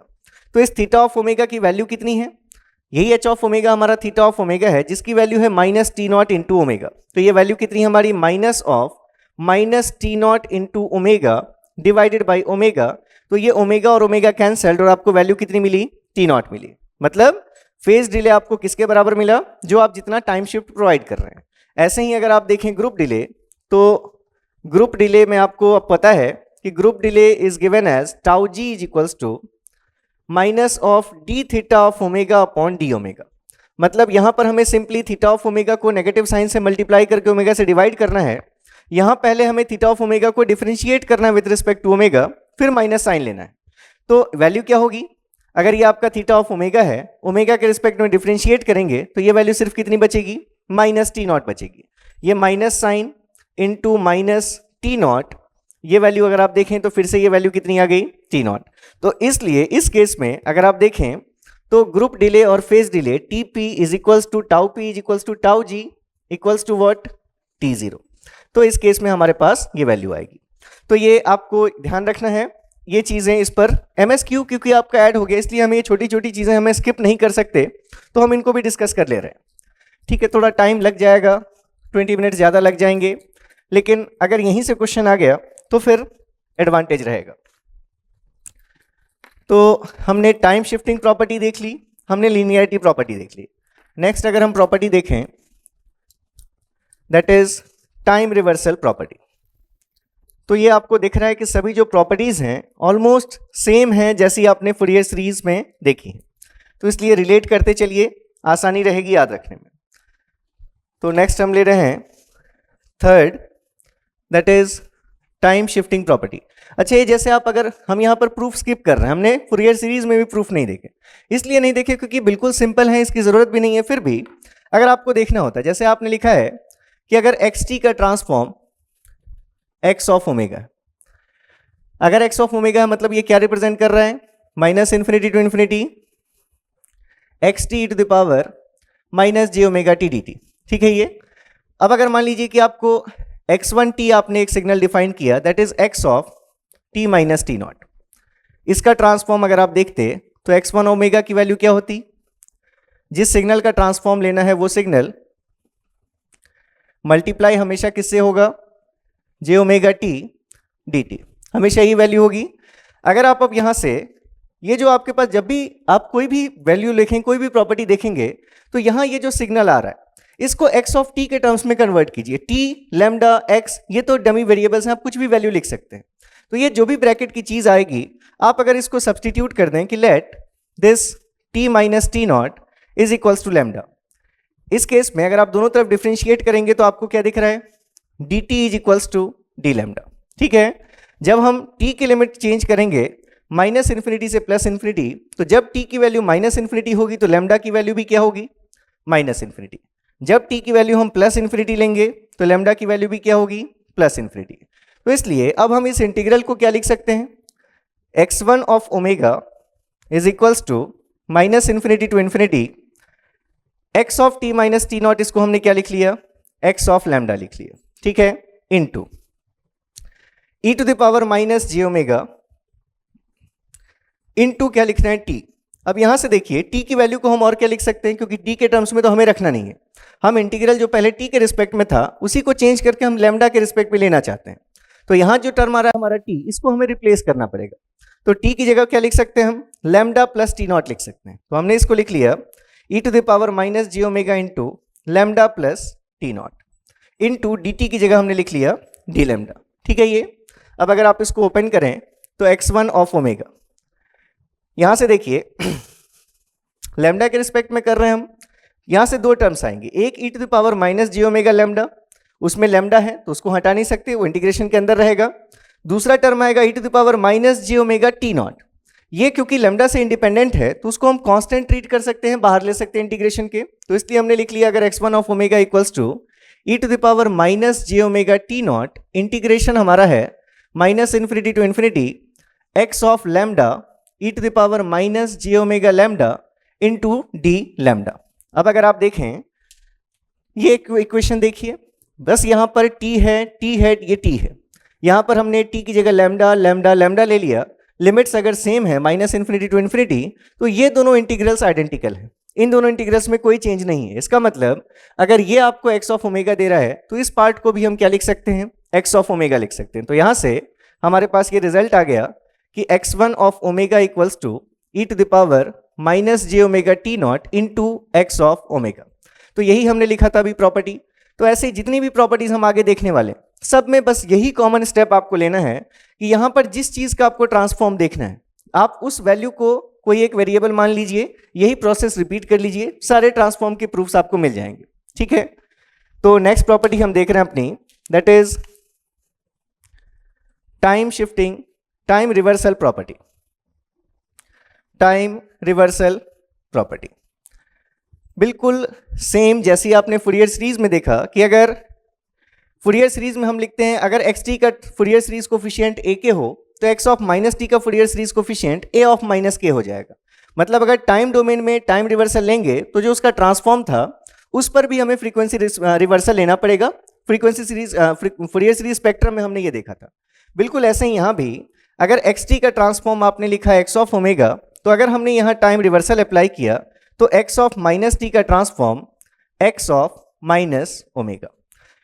बिल्कुल सेम प्रॉपर्टी जैसी हमारी फूरियर सीरीज में थी। टाइम में रिवर्सल लेंगे तो फ्रीक्वेंसी में भी क्या होगा, रिवर्सल लेना पड़ेगा। आपने इसका भी प्रूफ देख लिया कि अगर आपने एक सिग्नल लिया x t that is e to the power minus a t u t, तो इसका क्या ट्रांसफॉर्म मिला था हमें, इसका ट्रांसफॉर्म हमें मिला 1 अपॉन ए प्लस जे ओमेगा। अगर आप इसी में एक्स ऑफ माइनस टी कर लेते तो ये सिग्नल क्या बन जाता, जहां भी टी है वहां माइनस टी से रिप्लेस हो जाता, मतलब e to the power plus a t u of minus t बन जाता। तो प्रॉपर्टी क्या कहती है, अगर एक्स टी का ट्रांसफॉर्म एक्स ऑफ ओमेगा है तो एक्स ऑफ माइनस टी का ट्रांसफॉर्म क्या होगा, इसी एक्स ऑफ ओमेगा में जहां भी ओमेगा है उसको रिप्लेस कर दीजिए माइनस ओमेगा से, या अगर प्लॉट गिवन होता तो हम क्या ले लेते, उस पर फोल्डिंग ऑपरेशन परफॉर्म करते।